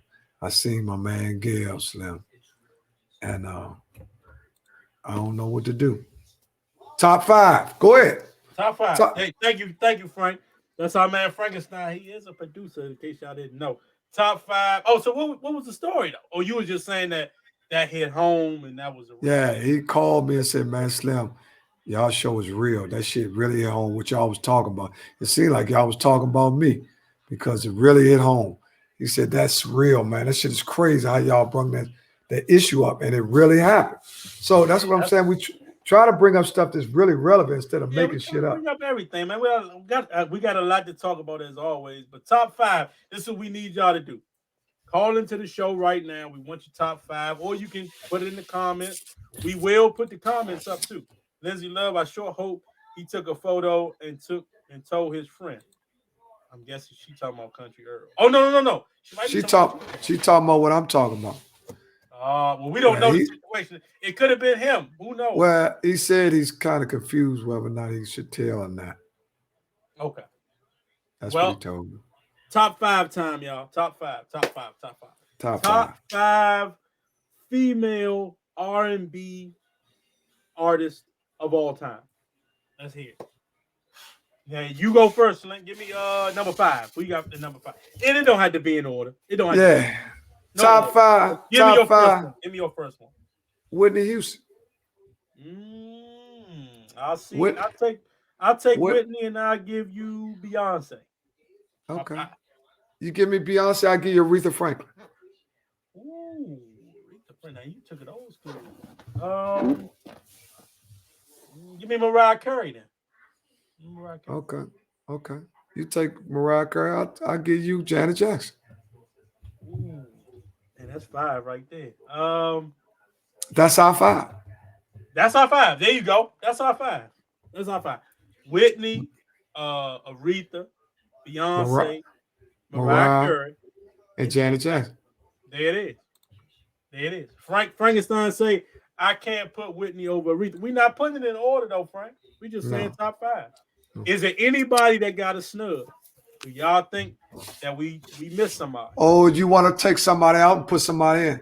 Yeah, would you want to take somebody? Beyonce and Janet can't sing. They only entertain. Mm-hmm. I don't know about that. Beyonce can sing and Janet. I'm gonna tell you something. If you really, you know why I think the same thing about Beyonce. You got to go and listen to Beyonce did a remake with Luther Vandross. That's when you can hear her sing. Billie Holiday. Now you're taking it real far back with Billie Holiday. What was the name of the light skin singer? She was a real good singer. You talking about Dorothy Dandridge? No, not her. She was kind of heavy set. She got small. She got heavy set. Barack Michelle was dancing to it, and Beyonce made a remake of it. You talking about Adele? No, it ain't Adele. It's a light skin girl. Ella James. I think her name is Ella James. Oh, Ella James, yeah. Yeah, Etta James. Etta James. Yeah. Okay, Dana said Whitney Houston, Billie Holiday, Aretha Franklin, Jennifer Hudson. Ooh, Fantasia. Okay. I don't know if they could be top 5 though. That's her top 5, man. You know what? I can't do that. You know. Yeah, that's you top 5. I'm taking people top. This said Diana Ross. Okay. Man, it's funny he said Diana Ross because I just watched Mahogany yesterday. Sade. Okay, Sade. It's all about who you like. Okay, number 1. Sade or Mariah. Cut it out. Cut it out. First of all, cut it. Diana Ross, get the fuck on. I sent Greg the link. I don't know where Greg at. So hey, Greg watching that thing. Oh, okay. Hathaway. Hathaway. What are you talking about? You trying to spell Hathaway? I guess. I don't know. Gladys Knight. Okay, Gladys Knight. Gladys Knight will be in there, you know. When they would go down Patti LaBelle. Patti LaBelle. Now we forgot Patti LaBelle. Well, you take it Patti LaBelle, and that's a good switch. That's a good switch. You can switch that. You can switch that. Patti LaBelle too. You can switch that. Okay. We could take Janet out and put Pat. Man, you ain't sending me nothing. He said you ain't send him nothing. Go ahead, Slink. I'm gonna get it again. Why you going? Are we talking about this top 5? Well, let's go. We got the top 5 women because that's kind of easy. Okay. Top 5 men. Number 1 out of all times, Michael Jackson. Mike, but you're gonna have to give me Big Luther. Okay. Yeah, give me Big Luther. You go with Big Luther. I'm gonna give you Prince. Prince, top 5, Prince? Yeah. Yeah. Top 5, Prince. Cher, Tina Marie. You know what? You say Prince, I'm going with Frank. And I know y'all gonna get mad. Like I'm going with Greg too. R. Kelly. He gotta be up there. He might be a Chester type dude, but I gotta go with R. Kelly. It is. Tish said Usher. That's a good one. I think Frank. We had a meeting about Usher earlier, Tish, where we talked about Usher is very overrated. Kathy Barry White was bad. Gerald Levert, God rest his soul, was bad. See, a lot of these dudes are good, but their catalog's not big enough. See, R. Kelly got an exclusive catalog. He got a rack of hits. Right. R. Kelly, what's up, Herm? He came in late, but when you with us, so it don't matter. Yeah, R. Kelly got a rack of hits. Now, James Brown, Jackie Wilson, Sam Cooke. That's a good one. Those are good ones. James Brown, definitely. Now, Teddy Pendergrass, let me ask you this. Who you want to come save you? You want Neil Leamson in Take It? You want Jack Bauer in Jack Bauer? Or do you want C Breezy for sure, Mike. Oh yeah, Chris Brown, bad motherfucker. Yeah, but he R. Kelly can't fuck with Stevie. Oh, there we go. Stevie Wonder should be on it too. Stevie Wonder. Nobody said Stevie Wonder. Yeah, Stevie Wonder got to. Whoever the fuck keep braiding his goddamn hair need to be fired, man. Who the fuck keep braiding that shit, man? Who the hell keep punishing Stevie? Man, Stevie braids tight as them joints all the way back here, man. R. Kelly bad motherfucker. Maurice White. That's what Maurice was. I don't know what Maurice White is. Maurice White was in Earth, Wind & Fire. That's the lead singer for Earth, Wind & Fire. Okay, Quay said R. Kelly. Hamilton, yes. I don't know about him though, but that's your list. That's your list. But Anthony Hamilton, that's more neo soul. So I'm gonna follow you with neo soul. Okay, Frank said John Wick. He want John Wick to. I want Jack Bauer to come save me. Marvin Gaye, we talked about him too. Okay, you want Lil Nielsen. I want Jack Bauer. I mean, no, not Jack Bauer. I want my man, what's his name?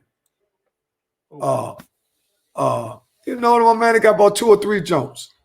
What's the white boy name? Jason Bourne. I know what you're talking about. Jason Bourne. Yeah, give me Jason Bourne. Those dreads. She said those dreads. Oh yeah. Okay. All right. What Denzel? Yeah, Denzel did come thorough in that one. He was a bad. Yeah, Denzel did step. Oh, they even got the girls now equalizer. Yeah, but she looked goofy on that joke, man. You know, it's no way I'm gonna trust her. That's like, I don't know, man. Guess what I just found out? I'm gonna give y'all Smokey Robinson. I'm gonna give y'all some valuable information. I'm gonna stop giving y'all all this information.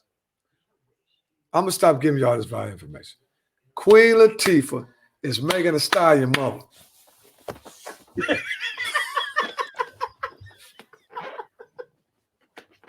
Did you see me though? I actually let that joke process for me.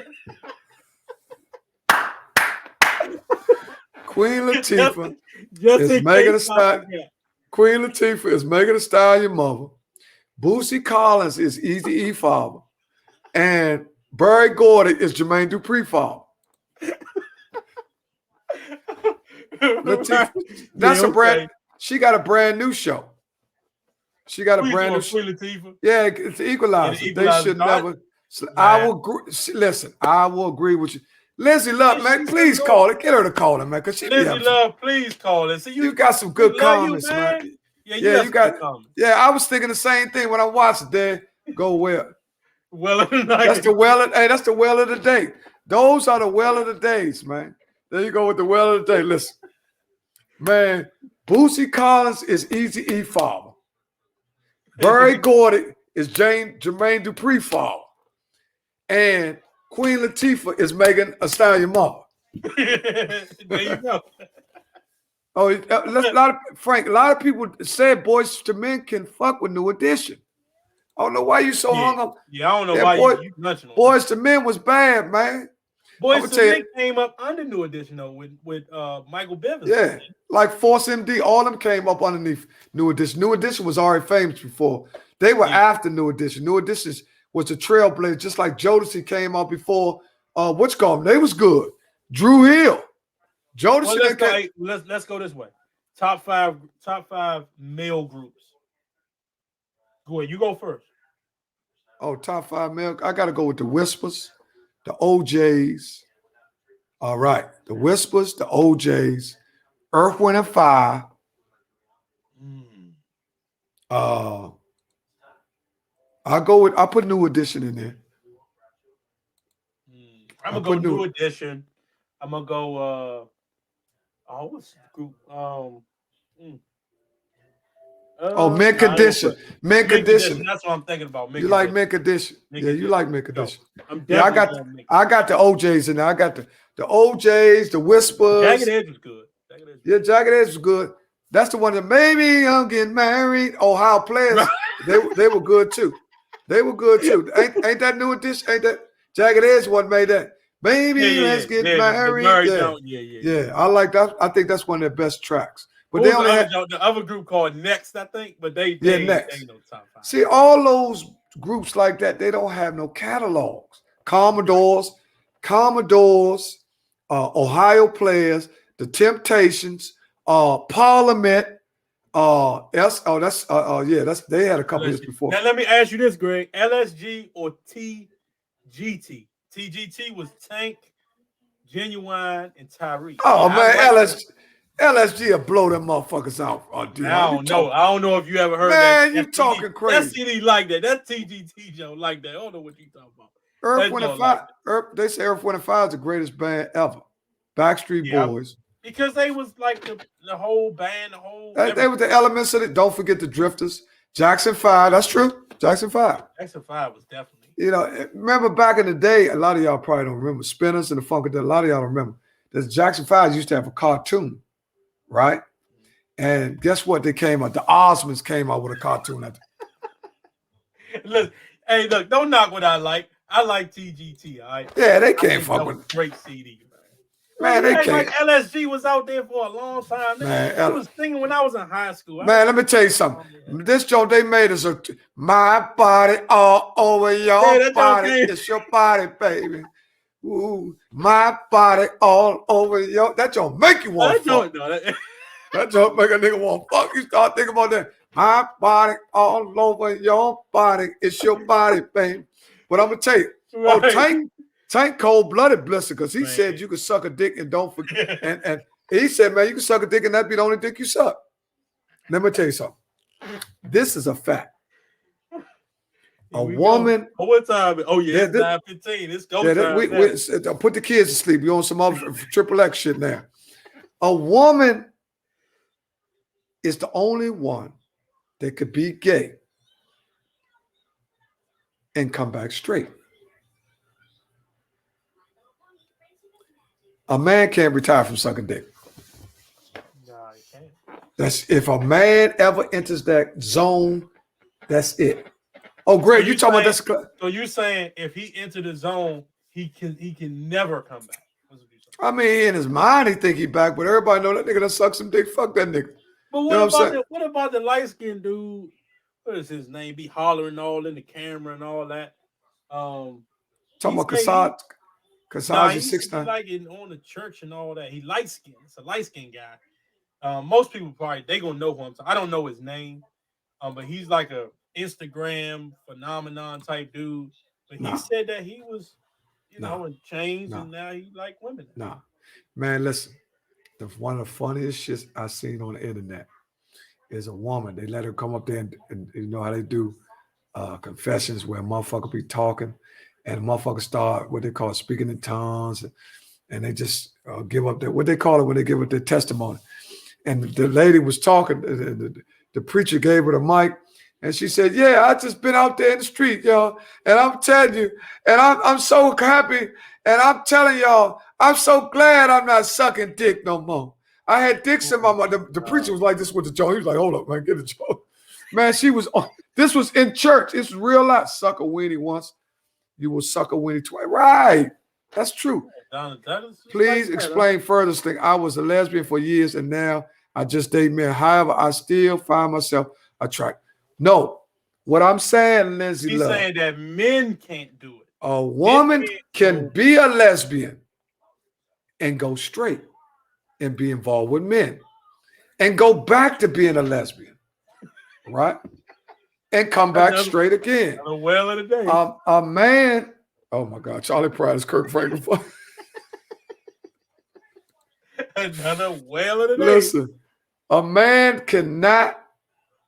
Ian's got that. You got that video? No, that's no. That's Frank. Frank, what video? You talking about that video?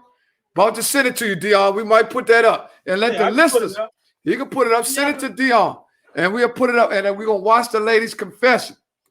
She confessed. What's the difference? That's the double standard. I don't know if it's I'm gonna take this one, Slink. Hold on. I don't think it's a double standard because we're not saying that you can or can't.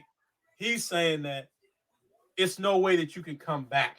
So if you in the hood or something like that and whatever that's what you decide, then I don't think you could come back and start dating women again. I don't know. It's up to Well, I'm gonna say, Lindsay, I'm gonna say this. Society sets the standard for what's more acceptable than not.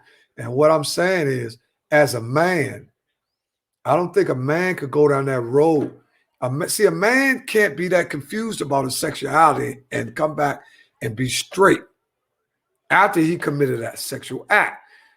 You know what I'm saying? Now, especially if you start talking about the man performing oral sex, right? So, but how would you really know unless he tell you though? What everybody gonna know? Anybody know a man that sucks some dick?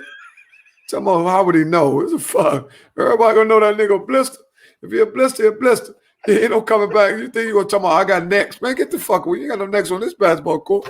You better go on down a brass rail and shit. You know.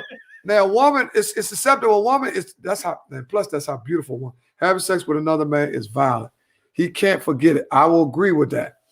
Listen, a woman. I would never know. But go ahead. A woman can come back before a man. Yeah, that's just how it is. I'm gonna stand on that. Okay. A man cannot retire from sucking dicks. A woman could have sex with another woman, actually stop and go straight and start dealing with a man and put it behind her. A man probably could do it, but he'll be fucked up. I'm saying that he'll be fucked up in his next relationship if it's involved with a woman. And it might come out in the relationship. He might act like a little bitch. Yeah, I mean, I don't know. Monica Madsen said gospel singer Donnie McClurkin says he's recovered. I didn't know that Donnie McClurkin was doing that. Well, Donnie McClurkin is different when you were molested. He was molested. Okay. I'm talking about somebody willingly participating on. You could probably get back if you was molested because you know that wasn't of your own free will. Your demons, you can fight that because you know that's not what you wanted. Somebody forced that upon you. But if you chose that, yeah, that's a little different. That's a little different. That's a little. I mean, you know, but everybody chooses. I mean, hey, look, if you tried chocolate ice cream, you say you don't like it, you start eating vanilla again. It's okay. You know. Nah, ain't no motherfucking ice. Ain't no ice cream when a man starts sucking dick. That's a goddamn half smoke. Any man that starts sucking dick, ain't no turning back home. You might as well keep on going, man. Start taking it in the ass and everything. Ain't no coming back on this side. See, as man, a woman, the I female. was trying to, I tried. Yeah, as for the woman, the female gay community will accept her back into the family to a certain extent. Okay. I know women that have done it. Always, I know women that it would going through something when they were young, trying the little girl exit experiment with just trying shit because they what they call it bi-curious or whatever. You know what I'm saying, Deon? Mm-hmm. And eventually they snapped out of it. And then they put it behind them. A woman can never please a man after he had a guy lover. Can never please a man after he had a guy lover. Wait a minute. I don't know. Let me read it again. A woman can never please a man after he's had a guy lover. Okay. Right. All right. Right. Yeah. So you was molested and still decided to dabble and then got with a woman. Yeah, well, a lot of people will get with a woman just to try to cover up the scars and the issues. Yeah, I'll send it to you. He sent it to you. He must be talking about that video. He probably talking about Yeah. He probably talking about the video. I'm gonna see if I can put it up. Yeah. No ice cream. Okay, all right. She says she can agree with that. All right. Well, I mean, hey, it is what it is, man. Everybody, it's different strokes. Dizzy Love, you kept it real with us. We appreciate that. We always appreciate that. Man, listen, one thing for sure. If a person get on here and explain, if you tell anything about your life, we really appreciate it because that brings substance to the show. We bring one thing about it. Anytime you can get on here and tell about, if a motherfucker got on here and say, Deon, hey, I sucked 2 dicks. Huh? What the fuck? But I'm good now. Man, the fuck you be like, all right, you good. But as soon as you leave out the room, like, man, I ain't know that about that motherfucker, man. You know what I'm saying? Slim talking about he good, man. That man ain't good. I know he gonna be thinking about them jokes. And especially if you got a joker, man, that got that joke there.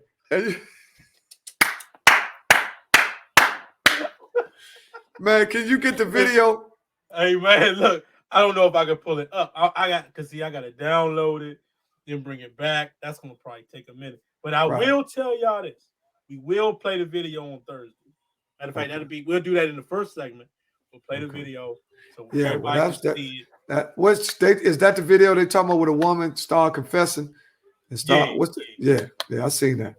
Donna Douglas just wrote it. Yeah. Man, that was some funny shit. Man, the pastor started grabbing the mic like, come on now. You talking too crazy there. Man, that joke was funny. And she's like, oh, okay. Man, that shit was funny as a motherfucker. She just let me ask this. We did get a couple questions from people earlier today. So I'm going to go ahead and ask you, and then you say. Put Tish question up there. Oh, Tish got the question? Yeah. Okay. Tish said, at what point do men realize what they want out of life? At a certain age, or they know based on how they was raised or figure it out eventually. That's what she said. At what point do I'm gonna put it up so y'all can see it, and then y'all can chime in. Let me see if I can put it up. Go ahead, say what you got to say about it. Well, I always. Oh, there you go. Frank just put it up. Frank just put it up in the comments, so y'all can check the video out.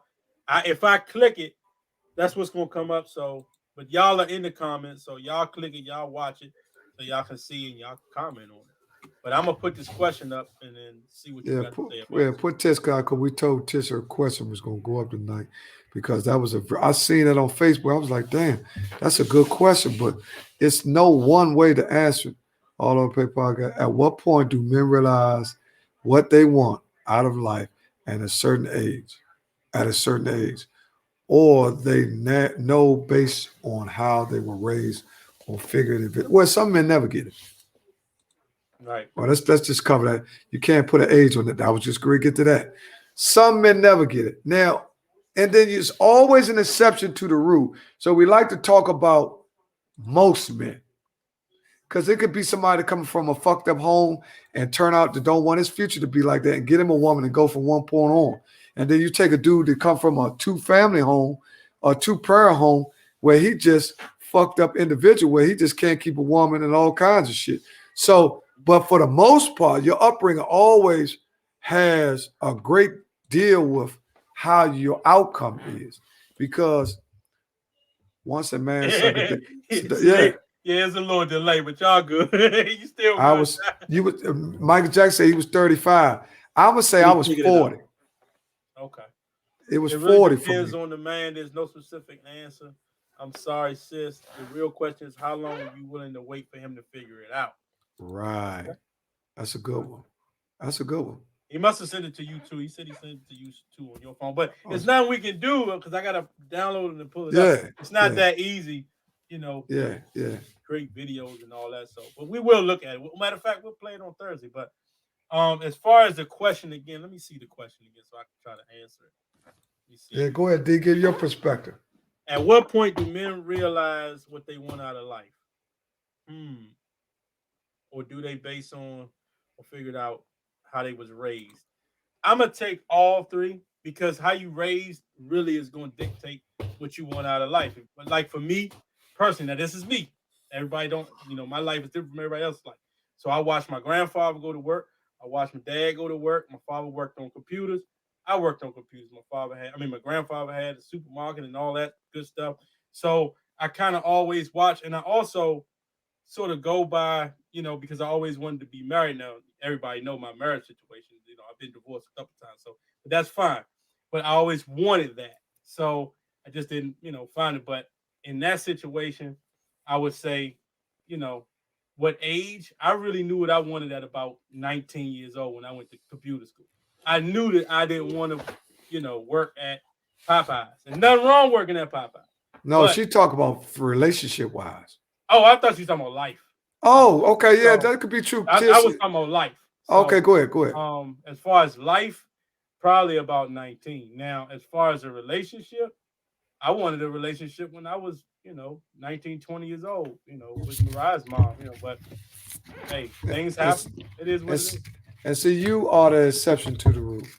Because if you ask the average 18-year-old kid, you ask the average 18-year-old kid now what they want to be, they don't know. So you don't really, me personally, I didn't know what I wanted to be. And when you don't know what you want to be, 9 times you end up being anything. So you don't have no guide pin, no direction, then you might end up anywhere. They say one of the most difficult man in the world is an aimless man. You have to have a life together before you get in the before you get in the relationship, you should bring something to the table instead of an empty soul, an empty heart, trying to get somebody to fix you up. And women got to stop taking these dudes, trying to rebuild these motherfuckers, trying to get these mama boys, being these boys' mother, buying them shoes and all that shit, buying them clothes. Man, stop buying them little motherfuckers clothes and all that shit. Right. That ain't your job. Yeah, that's what, even like my man said, the dude said, you saw Frank Lucas documentary and went Frank Lucas, you talking about fucking Frank Lucas wasn't even out. Why Scarface turned me out. That's what turned a lot of the whole DC out once we seen Scarface.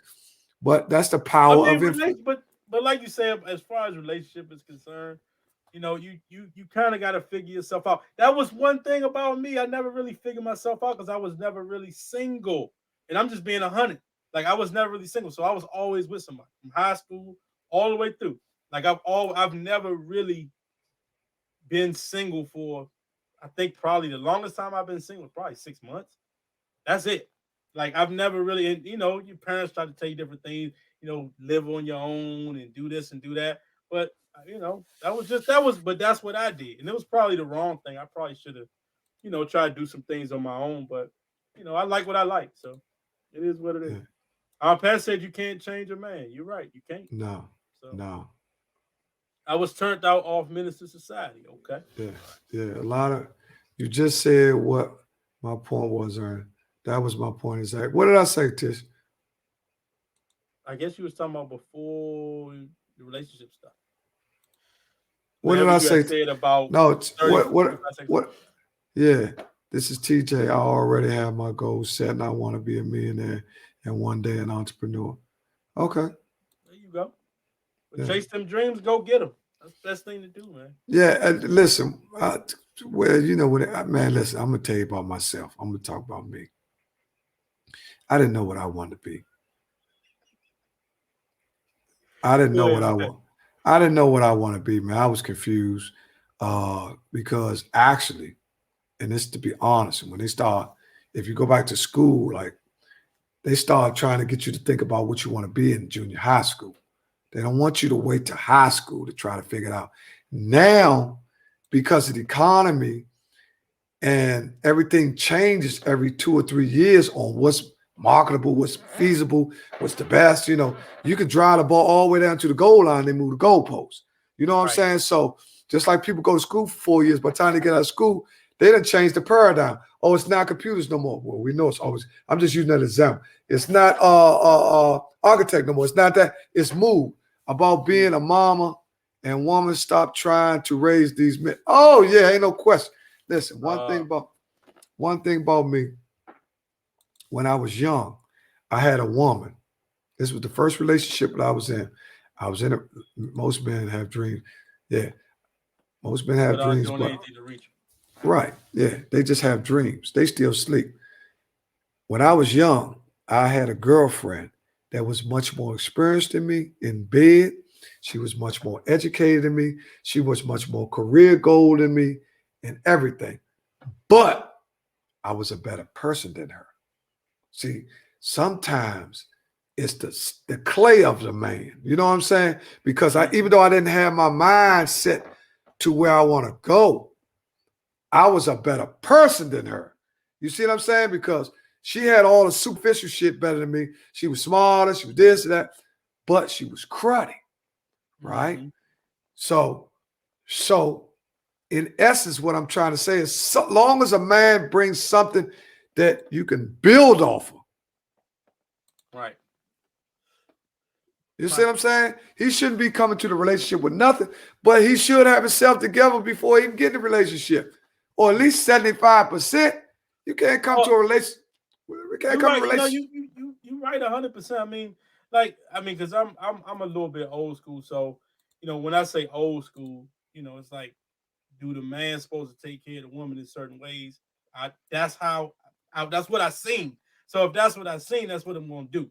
So I'm only a product of my environment. I put it like that. So if you see something, or if you keep hearing it over and over again, because my mom did work, but I was like, but my father was like, oh yeah, my father, he take care of, my mom's or whatever, boom, boom, boom. So that's what I always want to do. So, you definitely gotta have yourself in order before you can bring a woman into your life. Oh yeah, you do. Well, you just saying you're a provider. That's all you're saying. You're not coming in a relationship. I think Tish was like a 3-part question. She was saying like that was a big question. Basically, like that's a damn good question, because the average dude, from what I'm looking at, he probably halfway hustling, halfway doing this. Might be a good dude, but he just ain't figured it out yet. That's what Tish talking about. He halfway hustling, he keep money, good dude, or all the family like him, but he ain't got no job, he don't have no career, but he still talking about he want to fuck with Tish. Right? He cool. You know what I'm saying? Tish, he cool. He go out, but goddamn, when you going? Come on, man. You got to do something else besides this shit, because a motherfucker can't think that he gonna sell dope for 20 years. Ain't no career in selling dope. Yeah, well, what you always tell me, even when we in the pre-shows or just talking the way we talk during the day, you say it ain't but 2 ways in that dope game, either in jail or dead. Yeah, you're going, you're going, man. You're gonna do one or the other. Yeah, or even to become a rat, tell on a motherfucker, or do some time and come out and leave that shit alone. You got some options here, or just because you go to jail don't mean you're gonna make it out. Because jail ain't no place where you could just go and think, everything cool. You can go in there and lose your life. I done seen dudes. I done slept a bed away from a dude, watched him get his whole throat slit. You know what I'm saying? We'll see a dude come through the back door. Just know it wasn't for me, but I couldn't turn over talking about what's up, because I ain't gonna spook the move, because motherfucker be done stab me too. So I gotta lay there like I know it ain't for me. I gotta turn the other way. And then when that shit happen, I gotta get out the dorm. So I know how it is. Just because you go to prison don't mean you're going to become a better person. See what I'm saying? That's still up to you to transform the way you think while you're there. Yeah. You got an old timer told me something, man. This stuck with me. Yeah, man, this dude was the father of what's the greatest lineman that ever played for the Ravens? Offensive lineman. The big Ogden. You talking about Ogden? Ogden. This dude was Ogden's. He was Ogden's dad. Okay. We were walking the track, right? I just got there. I was trying to figure some things out, see how it worked. I was in the federal system. We were walking the track, and he said, man, let me tell you something, Shorty. He said, you're never going to get this much time in your life again to work on yourself. And I said, damn, that's a deep statement. He said, because when you get out, don't nobody want to hear about you've been incarcerated. You got to help with them bills. You got to help raise your kids. You got to help with your mom. You got to help with your sister. You got to be a man. So when you inside, you should be rebuilding yourself. Well, a lot of people said rehabilitation is a myth, but rehabilitation is within yourself. Yeah, it's a part of it. Yeah. You got to take that. You know what always gets me is when, young people go in there and they go in there for long term. Like it was, I think I saw on the news, there was a kid that was a stabbing or something, and he's being tried as an adult. He's like 13 years old.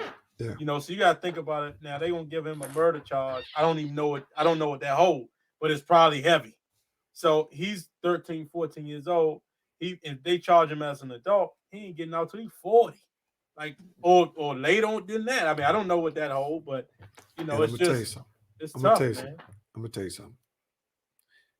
A lot of people might not agree with this, but if they know what I know, some will.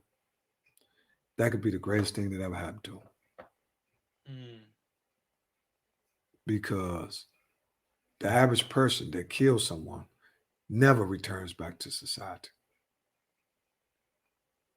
I'm not saying all of them, but the average person. So if he's 13 or 14 and let's say he get 35 years, and when he come home, he's 40. If he take that time, which would be like 27 years, to go to school, get some degrees, get some trades, the same thing that people doing on the outside. Just like Tish said, you got dudes out here bullshitting all the way up to they 40. Right.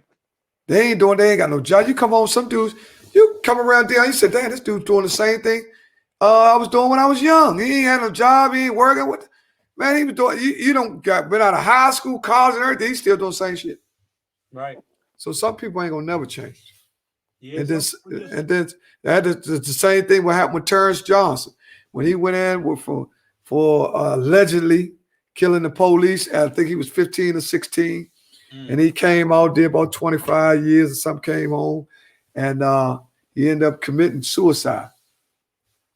He'll be calm, adjusting, and institutionalized. Well, I hope he come back out. He all right. He'll be a good citizen. Let me ask you this to the listeners out there. What do you think will happen to a kid that kills somebody at 13 and don't get caught? What do you think he'll turn into? I mean, okay, so is it this simple? If you kill once, you'll kill again? Is it that simple? No. If you do drugs once, you'll do them again? No. Is that simple? No, that nah. No, go back to that Terrence Johnson. Who put that Terrence Johnson? Go back to that. Donna Douglas. Terrence Johnson came out ill. Well, Terrence Johnson came out underneath the pretenses. Greg said he gonna keep killing. No. Younger killed once. Raymond Cheek said he's gonna be more of a mom. Oh, yeah, that's what I was saying. Okay. Oh, good point. You talking about the youngin that killed, right? And didn't get caught. That's what I'm saying. If a dude killed at 13 and didn't get caught, you say he's gonna become a monster. Everybody thinks he's gonna become a monster. More than likely, he will kill again. You kill once, you probably gonna do it. I guess. I don't know. If he was to kill at 13 and be incarcerated, he might run into some guys who's a little older that was where he was at to try to help him not make the same mistakes that they made. Right. Because I mean, and sometimes it don't really matter the age. You could kill somebody at 25, go in. You know, it's a guy that go a couple people that I've met that have had a murder charge and all that, and went in, came out in church, totally different man. Not going to do it again. Repented of his sins, moving forward in life. So it's different strokes with different folks. So hopefully, unfortunately, you do the crime. You got to do time. I guess I don't know. I don't know. Yeah. Well, I'll tell you what. This is what we do know. Did you get that little baby financial literacy chart? Did you find it? Let me see if I can pull that up. It's a picture, so I'm gonna try to find it while you talking to the people. I'm gonna keep putting them Jones up, especially if he do it and know he can get away with it. He gonna keep killing. Right. Yeah, man, the average person.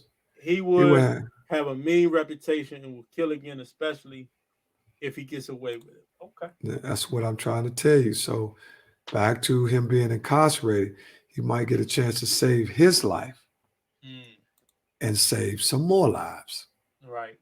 So that's why I said that could be the best thing that ever happens to you, because like y'all, everybody's saying they know he's gonna kill again. So he'll probably kill again, and obviously he'll probably end up getting killed. So the lives he take and him losing his own life, that's just not good, right? It's no good. Yeah. So I was wondering. I'm trying to pull up the. Go ahead, keep going, because I'm trying to pull up the wealth jump while you talking. Well, a lot of people on here. Oh, what's what the girl said? Lindsay Love. Lindsay Love said she was a lesbian. Yeah. Mm-hmm. And we got to get her on here. We got to talk about that, because we might have some young girls on here a little confused about their sexuality. Mm-hmm. And they might need. I looked into Terrence Johnson Hinesville situation. That was crazy. Oh yeah, let me tell you something. I lived it. That was pretty normal though. Terrence Johnson was 15 years old when that happened.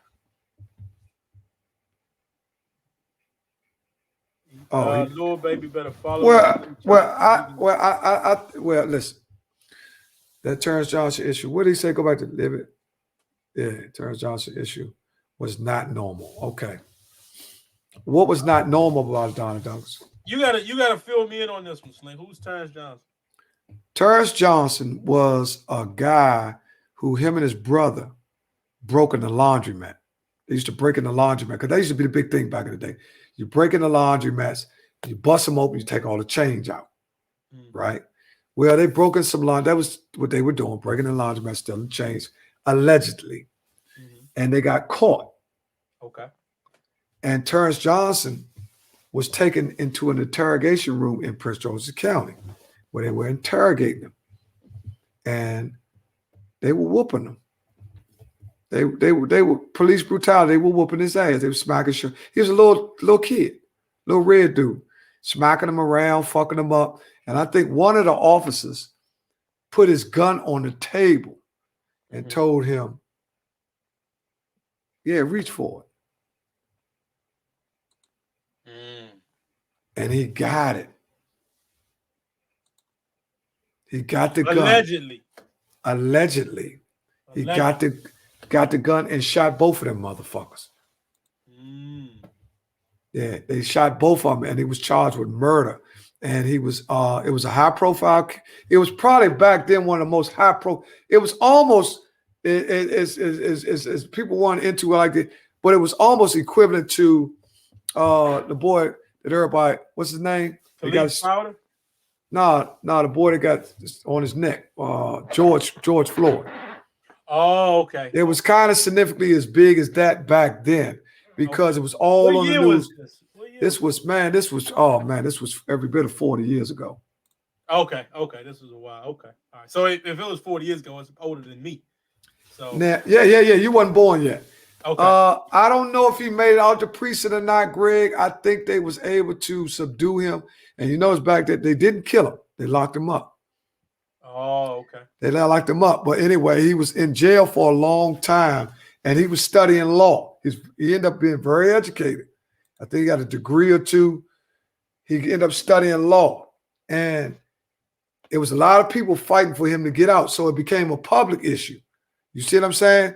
So where the public kind of like got behind him and it became a national issue where the case got so much attention, he was able to get out. But I seen him. Parents didn't have the bail money, different circumstances. That was a different story. Yeah. I seen him. I was a guy that I was working with when I was incarcerated. He said, Terrence Johnson, my cousin. I said, man, you lying motherfucker. He ain't your motherfucking cousin. Terrence Johnson had just got out. He said, man, I'm telling you, my cousin, man. I'm going to get him up here where we at. We was working up UDC. I said, you lying motherfucker, bet $20. He bet me $20. He won my $20.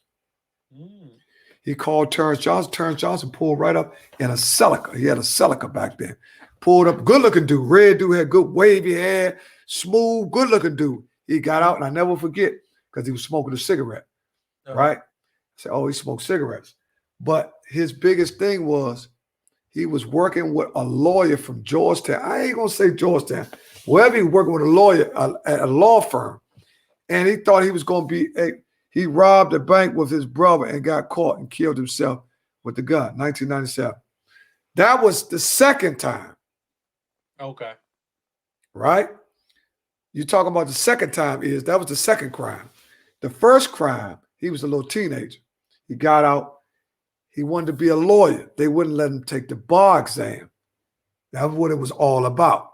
He thought because he reformed his life, he was working with a law firm, he was going to be able to take the bar exam. They didn't let him take it. That's when he fell back into the cracks with his brother, the same brother. And they went out and robbed something. And like Iz said, he killed himself. You see what I'm saying? He was going to UDC. Right, Monica. It was Georgetown. He was working with a lawyer at Georgetown. But he was going to UDC. But he was working. So if you were incarcerated, you can't become a lawyer? That ain't true, is it? No, that's not true. Well of the day. No, that's not true. I was saying because he killed police, they wasn't going because the nature of his crime was highly publicized crime. Allegedly, his crime was so highly publicized back then. It was powers that be that wasn't going to let him. You got out but you ain't going to be all that what you think you're going to be. Right. You're going to be a regular in. You ain't going to be no damn lawyer. Powers that be got in the way to make sure that he wasn't able to take the bar exam. Okay. He has a child by a dancer, but I can't remember her name. Oh, he has a child by a dancer. Oh, she's probably a beautiful girl. So he beat the case. I don't know if he beat it. No, he didn't beat the case, Greg. He ended up doing 25 years, I think. Okay. Yeah, did 25 years. Well, then that will go into reverse of what you were saying when you go in. Because if you got 25 years, you was talking about that might be the only time where you can really reflect on and build yourself up. Hopefully you don't go back into the life of crime. But he was going to be a lawyer, but they held him up, and then he went back. Well, he should have been something else. He just gave up. They blackballed him. Exactly. That's exactly what they did. Powers that be. No, he did time. Yeah, he did 25 years. Terrence Johnson was locked up at least 25. The thing was like 23 years or something. Just say 25.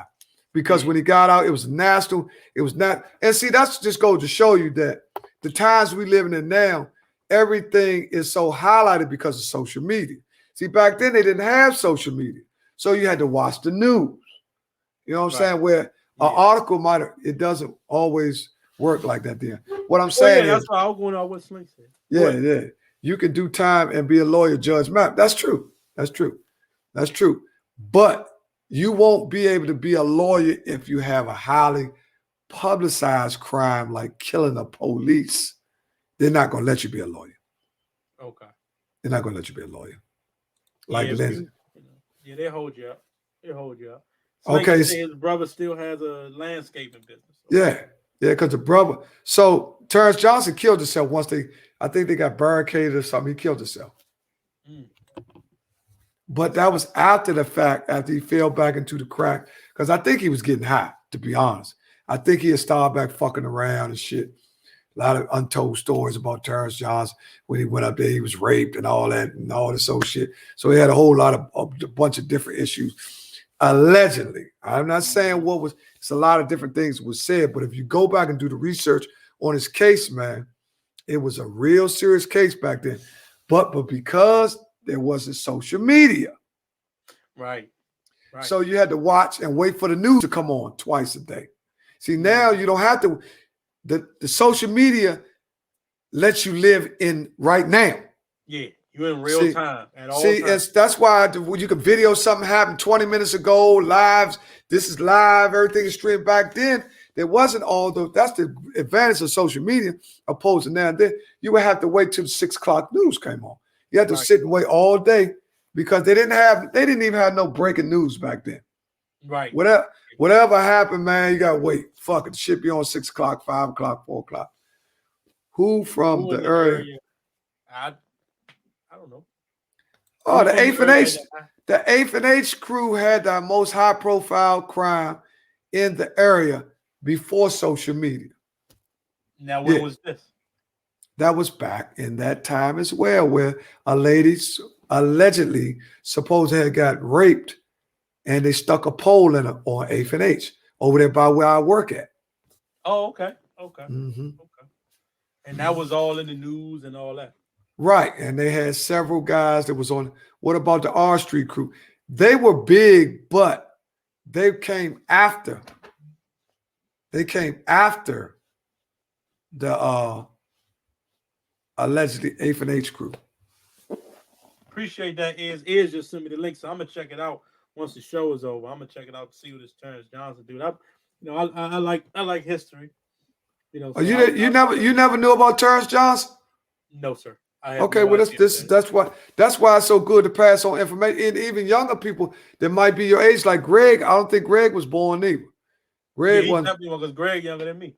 Okay, now you're coming up with some jewels now. You're coming up with some good. No, he's right. Because the Starbucks killer, right? The Starbucks killer. Also in the 90s, we had the little tavern killer, where the dude killed the people that on his job. He went back to the job and killed and had them in the freezer and all that over there in Brooklyn. You remember that? Nah. I'm not a news watcher, so you know. Oh, I missed all that. Yeah. Well, anyway, that happened over there in Brooklyn, where the dude. I would say it was Rayful Edmonds, because when I was yeah. That's Rayful Edmonds, and they tried to scare you at church when I was little and all that, and they had his girlfriend on there. I forget the girlfriend's name, Kimba or something. I can't remember her name, Kimba something. Well, let me. That might have even been Rayful Edmonds. That might have been somebody else.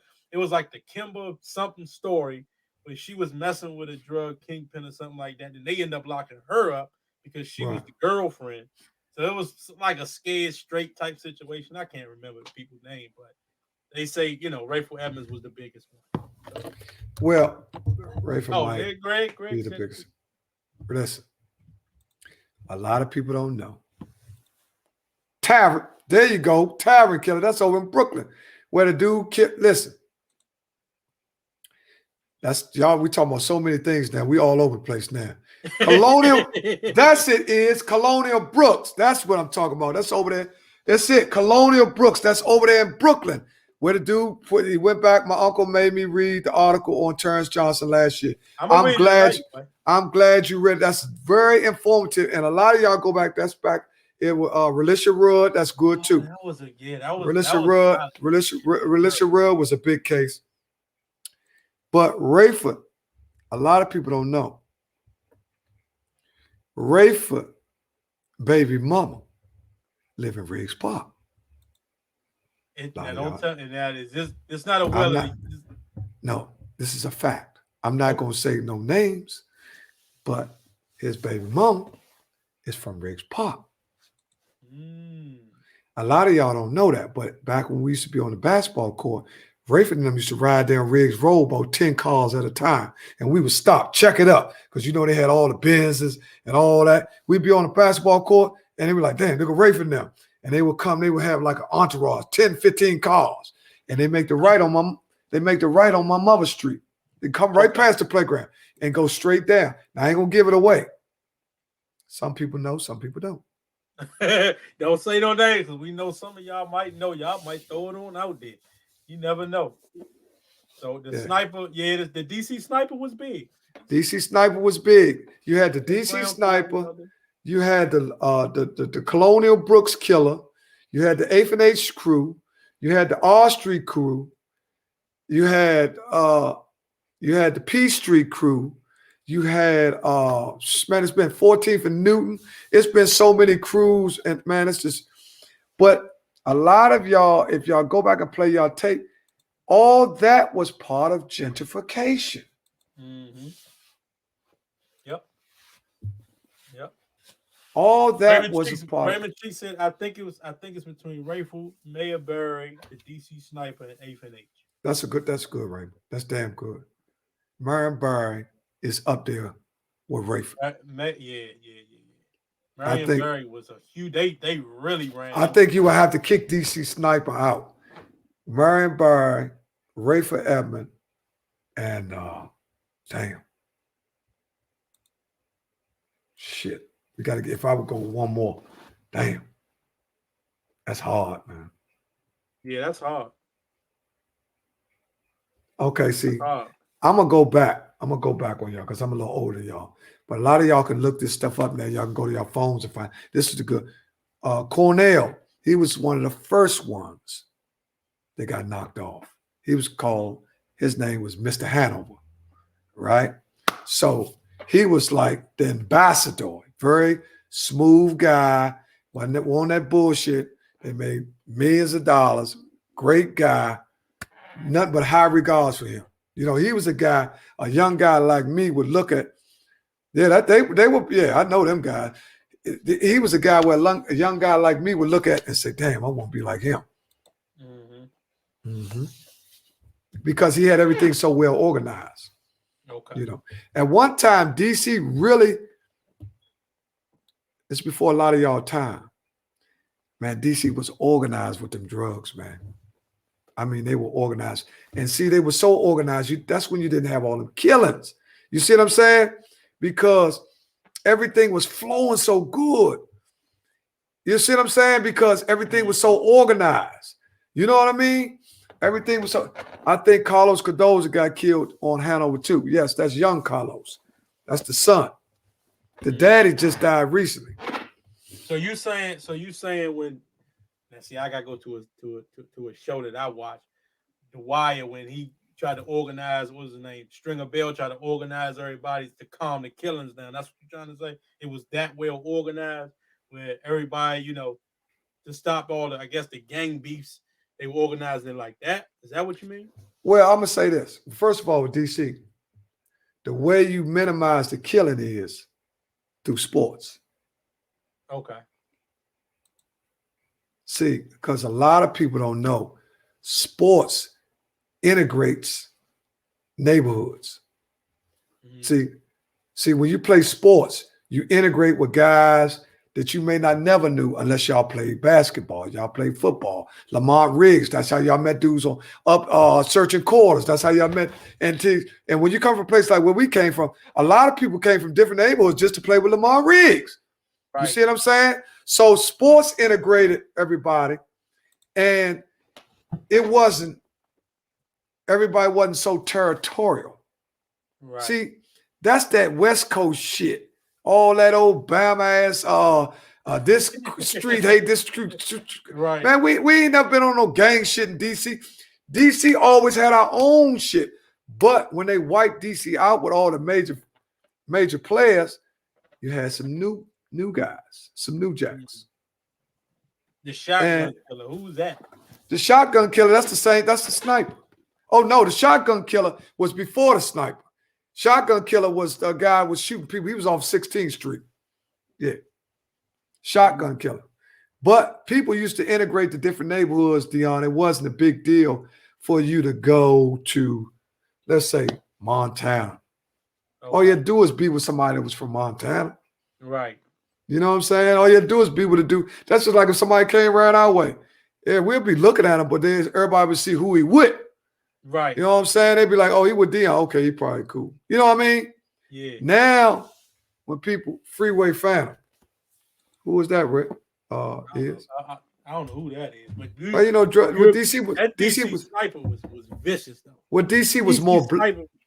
We was black. It was when it was Chocolate City. You know, we had a little. Yeah, we had a little bit more race pride, and we thought a little bit more of. And then they wouldn't let young people. It wasn't that many young people involved in stuff that they involved in now, because when you get young people and stuff, not all of them, if they haven't been taught right, that's true. Wayne Perry.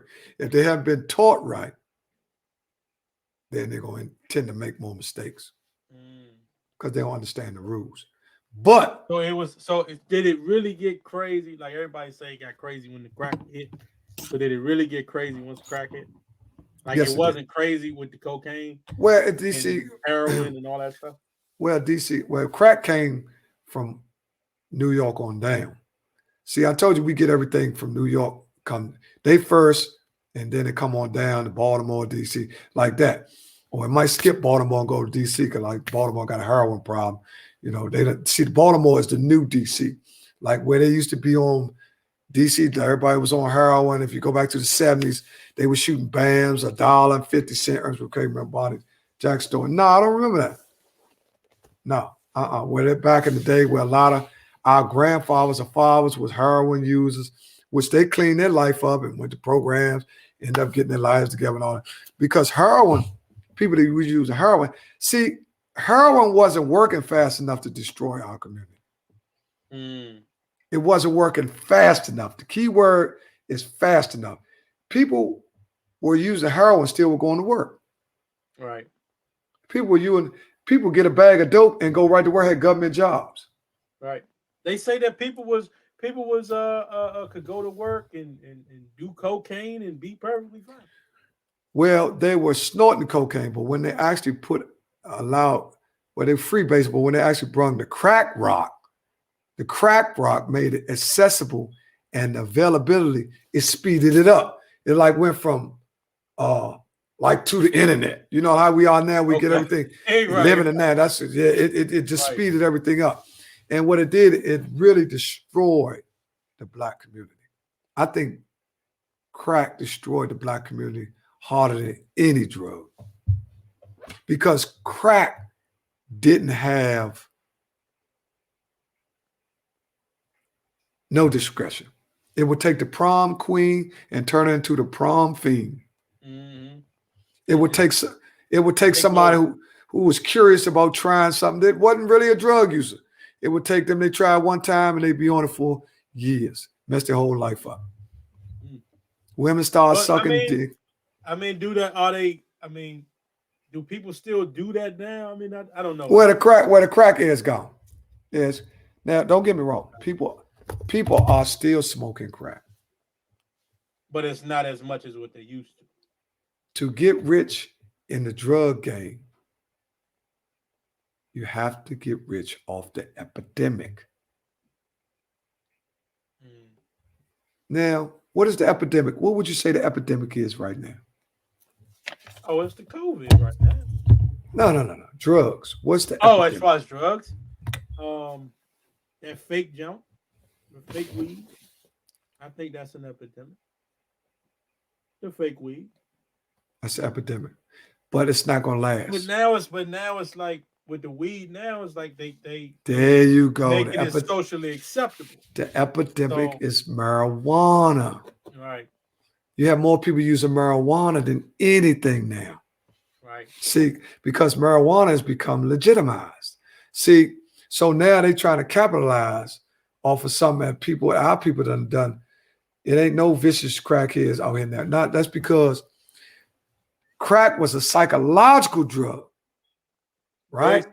The prescription drugs is now the big epidemic now too. People do them prescription junks too. Listen. So I don't know, man. It's more people smoking marijuana than any drug out here to being used on a regular basis because it's acceptable.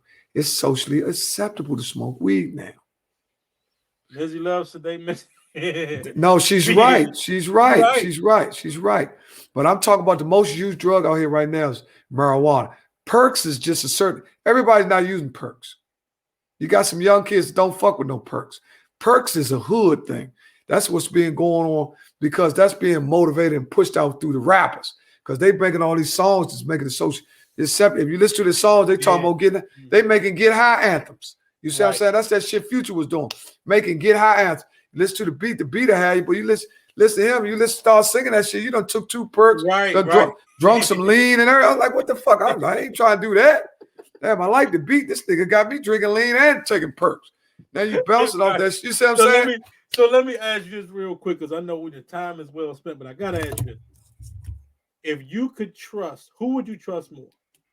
The dispensary or your man around the corner as far as weed? Well, you would have to go with the dispensary. Why do you have to go with the dispensary? Because it's not FDA approved. Well, the dispensary can be held liable for selling you weed that something happens to you. Nah, you're right. So if you can you can sue them. If I get some weed from the dispensary, which I'm talking about, when you have a card. I ain't talking about the little dispensary where you buy 2 sodas and a hat and you get a bag of weed. No, I ain't talking about that dispensary. I'm talking about the dispensary that's legitimized through in Maryland or wherever you go. Government and all that. It's legal. You can go there, but you have to have a card. Yeah. If I buy some weed from the dispensary and come home and smoke it and fentanyl on it, my kids are gonna be rich. But if you buy some weed from Ray Ray on 11th Street and it got fentanyl in it, you just done. Right. You see what I'm saying? You have nobody who said. I mean, and like a friend of mine told me. He said, he had got some weed or whatever, and somebody put some stuff in it, put it in the oven, baked it up.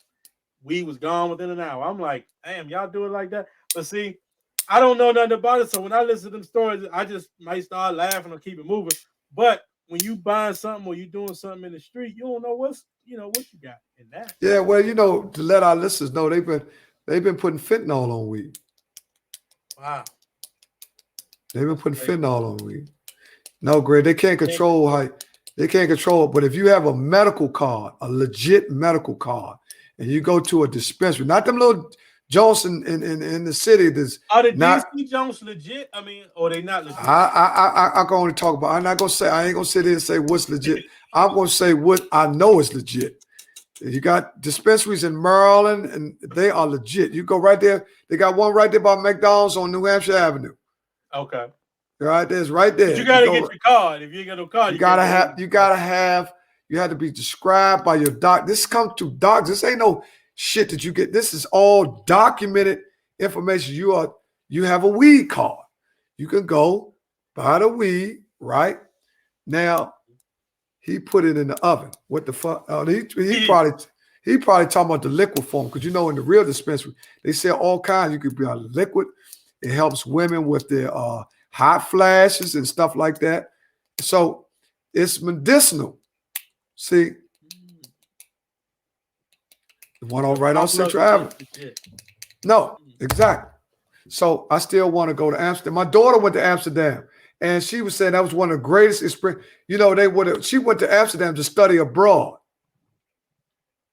Right now, my oldest daughter smokes marijuana, but she has a weed card.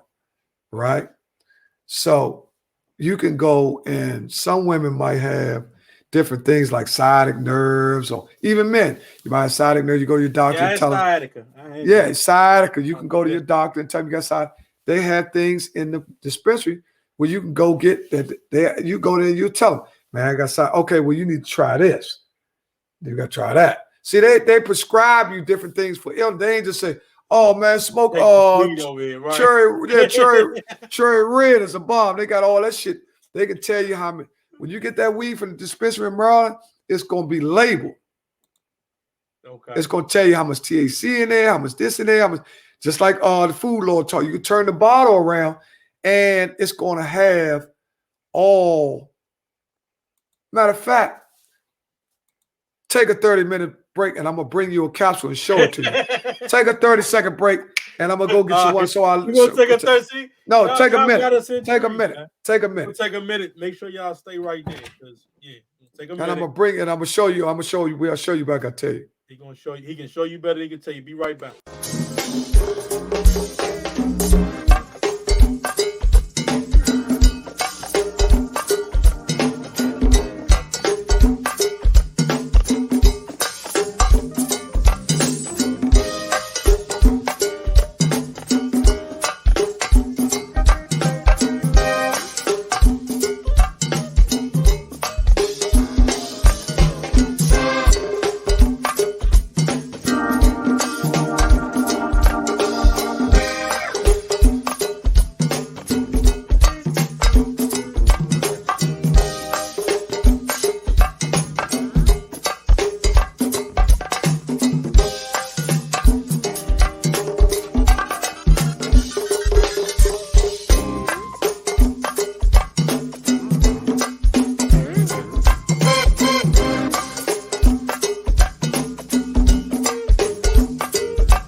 are back. Okay, we are back. A lot of times when we showing people something, they really, Greg Brown is the dispensary weed, good weed, or is it stepped on? Now, is the dispensary weed good or is it stepped on? That's what he's asking. Well, the dispensary weed, you can go there and get every type of, you can get its levels. You actually know exactly what you're getting. They'll say, well, you're getting 15 something of THC. Okay, now what I was telling you is when you go to a real dispensary, you get stuff like that. You see? Okay. And what it's sealed. See how that's sealed? The seal's been broken. But you get stuff like that, and what contents on the back, it's also going to tell you what's in it. Contents on the back. You see what I'm saying? Okay. It's going to tell you how much THC is on it. It's going to tell you everything. And you can get it. So in that little bottle, you're going to have the weed in there. That's how you can get it. Okay. Donna Douglas wants to know, what is that? So this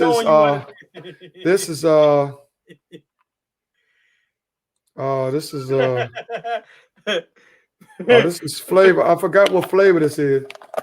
Flavors. Okay. No, I forgot. You still gotta roll your little thing up and all that. Oh yeah, you still have to. But I'm just showing you the difference between when you go get something from a real dispensary opposed to buying it from a dude that's gonna give you something in the bag. You don't know what.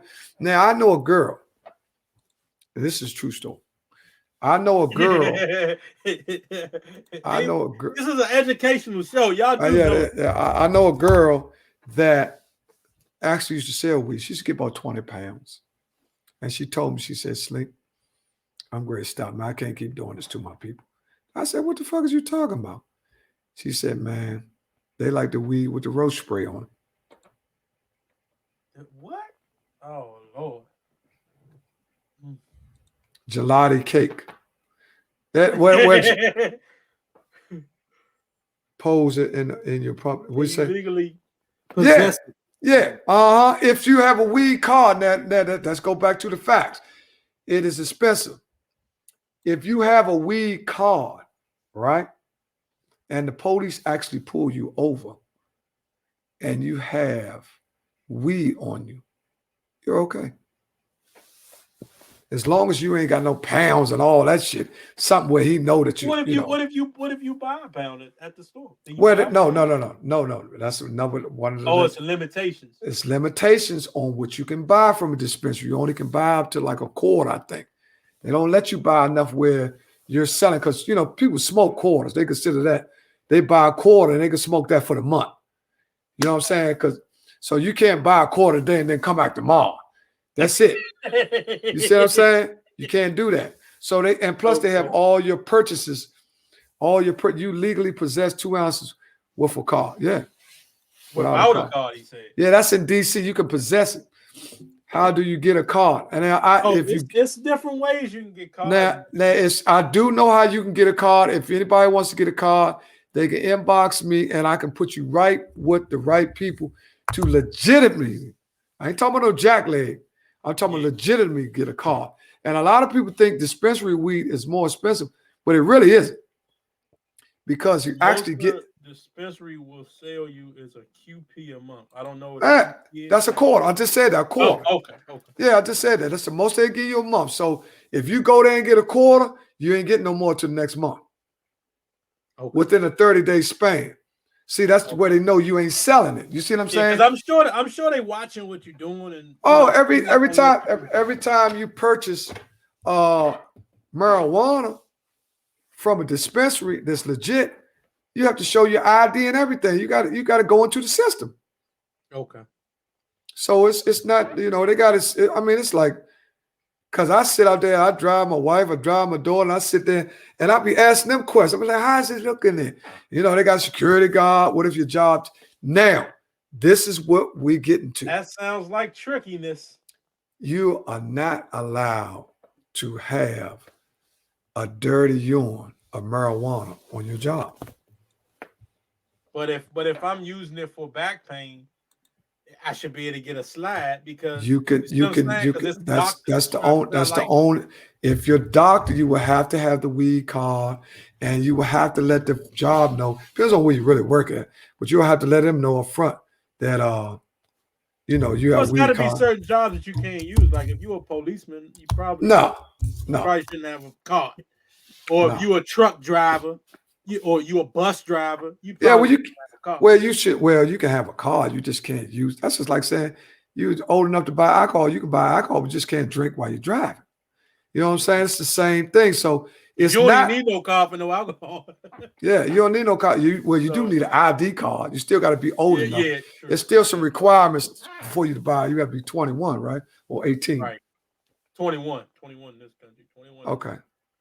Depending on your job. Right. It all depends on what job you work or company work. Some jobs specifically, if you get found with weed, you getting fired. I don't give a fuck if you got a card or not. I think weed is legal in there. Probably so. I mean, why keep knocking them in the head, man? They pass the ball and do their thing, man. I don't see why. It ain't like they, truck drivers is on the road and all that kind of stuff. I would say if you a truck driver, because you shouldn't do it in that situation. But you see, man, it all depends on the type of job you got. Oh no, you definitely. But you're running the risk though, Slink. What if you didn't work the job 20 years, your back hurting, and they say we don't want you doing no weed, but your back hurt, and you smoke the weed or whatever to get your back pain gone, and you get fired, lose your pension. Well, you probably have to use your own discretion if you know your job and you've been on it 20 years, and they're giving randoms. Right. I don't know any way that's giving randoms anymore. I mean, I've never heard of. Random. I'm thinking shit. I know they get randoms on the DPW and Metro and all up.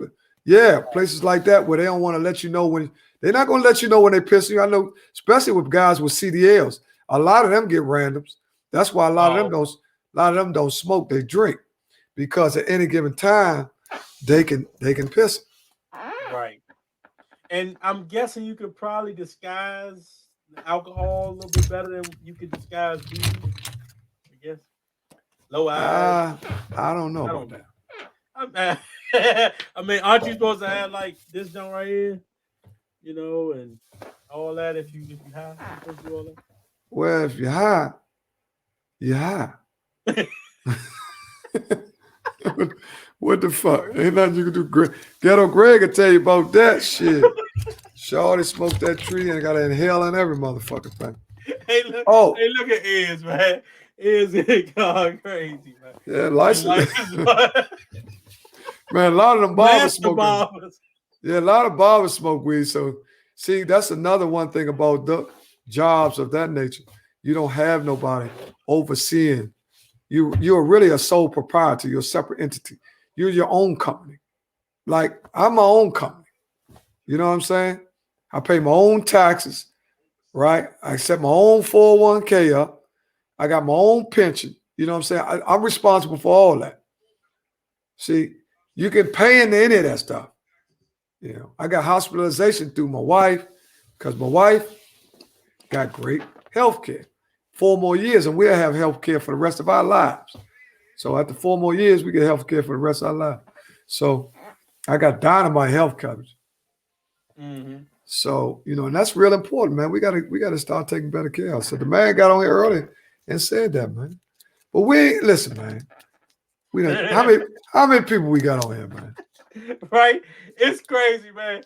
I don't know if they just stay just to be saying or what. Right now it is 81 people on.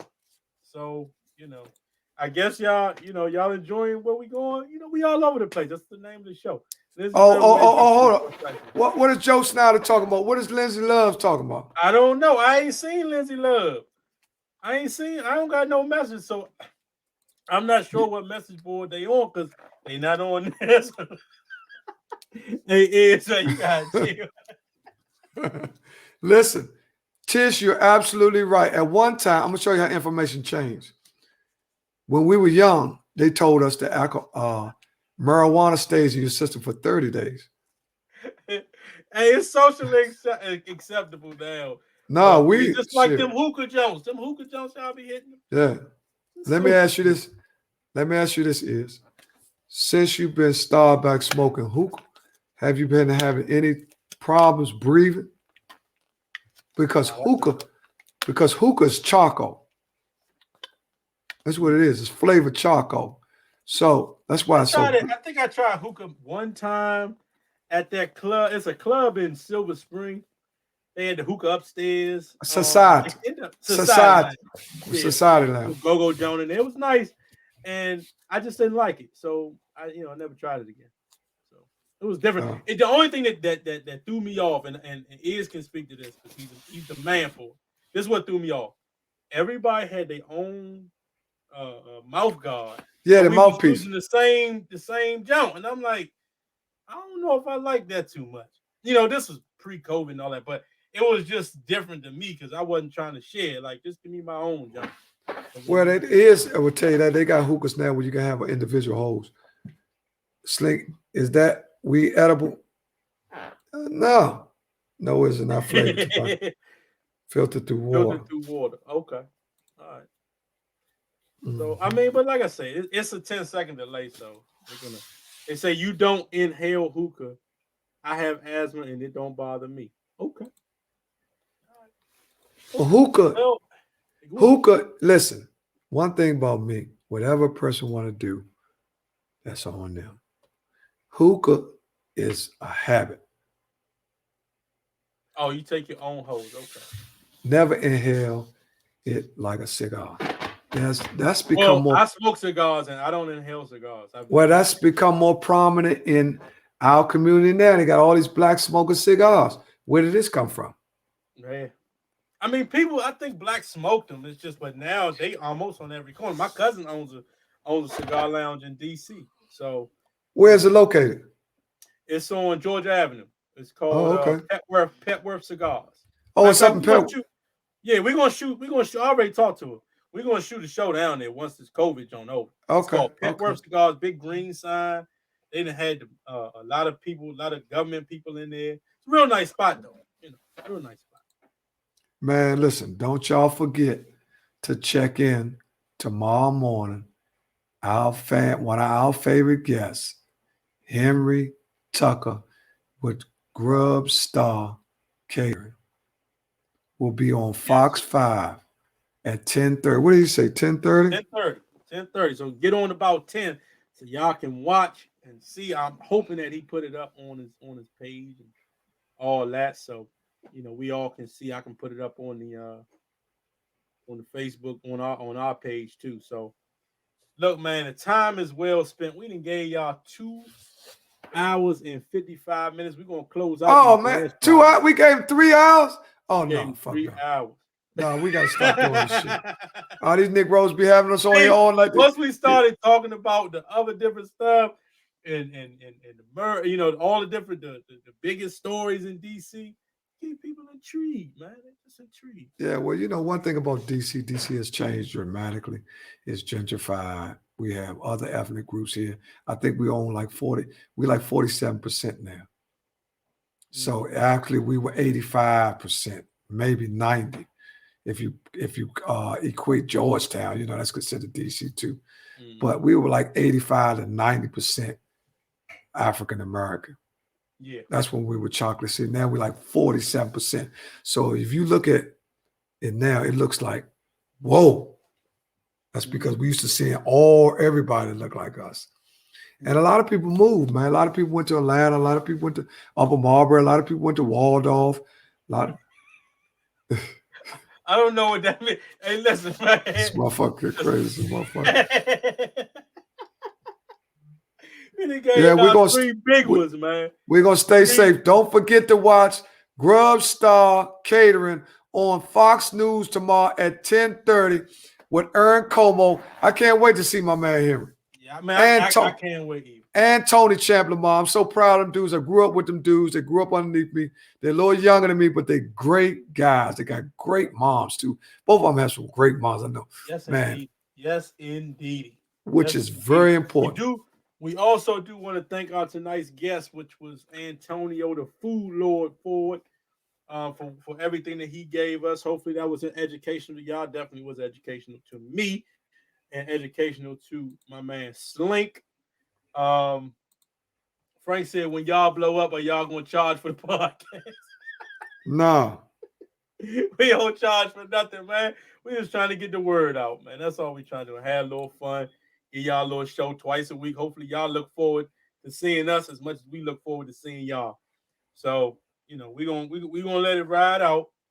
Like I said, we didn't get y'all 3 hours. You know, I've been sitting in this. Yeah, we gave 3 hours, man. We give y'all so much. With little breaks and all that stuff is starting to add into the time. So eventually we will be cutting the show back. Shout out to a great mom. Yeah. Shout out to ain't no question. Pat, you a great moms as well. Listen, shout out to all the great moms and shout out to all the Monday morning side chicks. You know what I'm saying?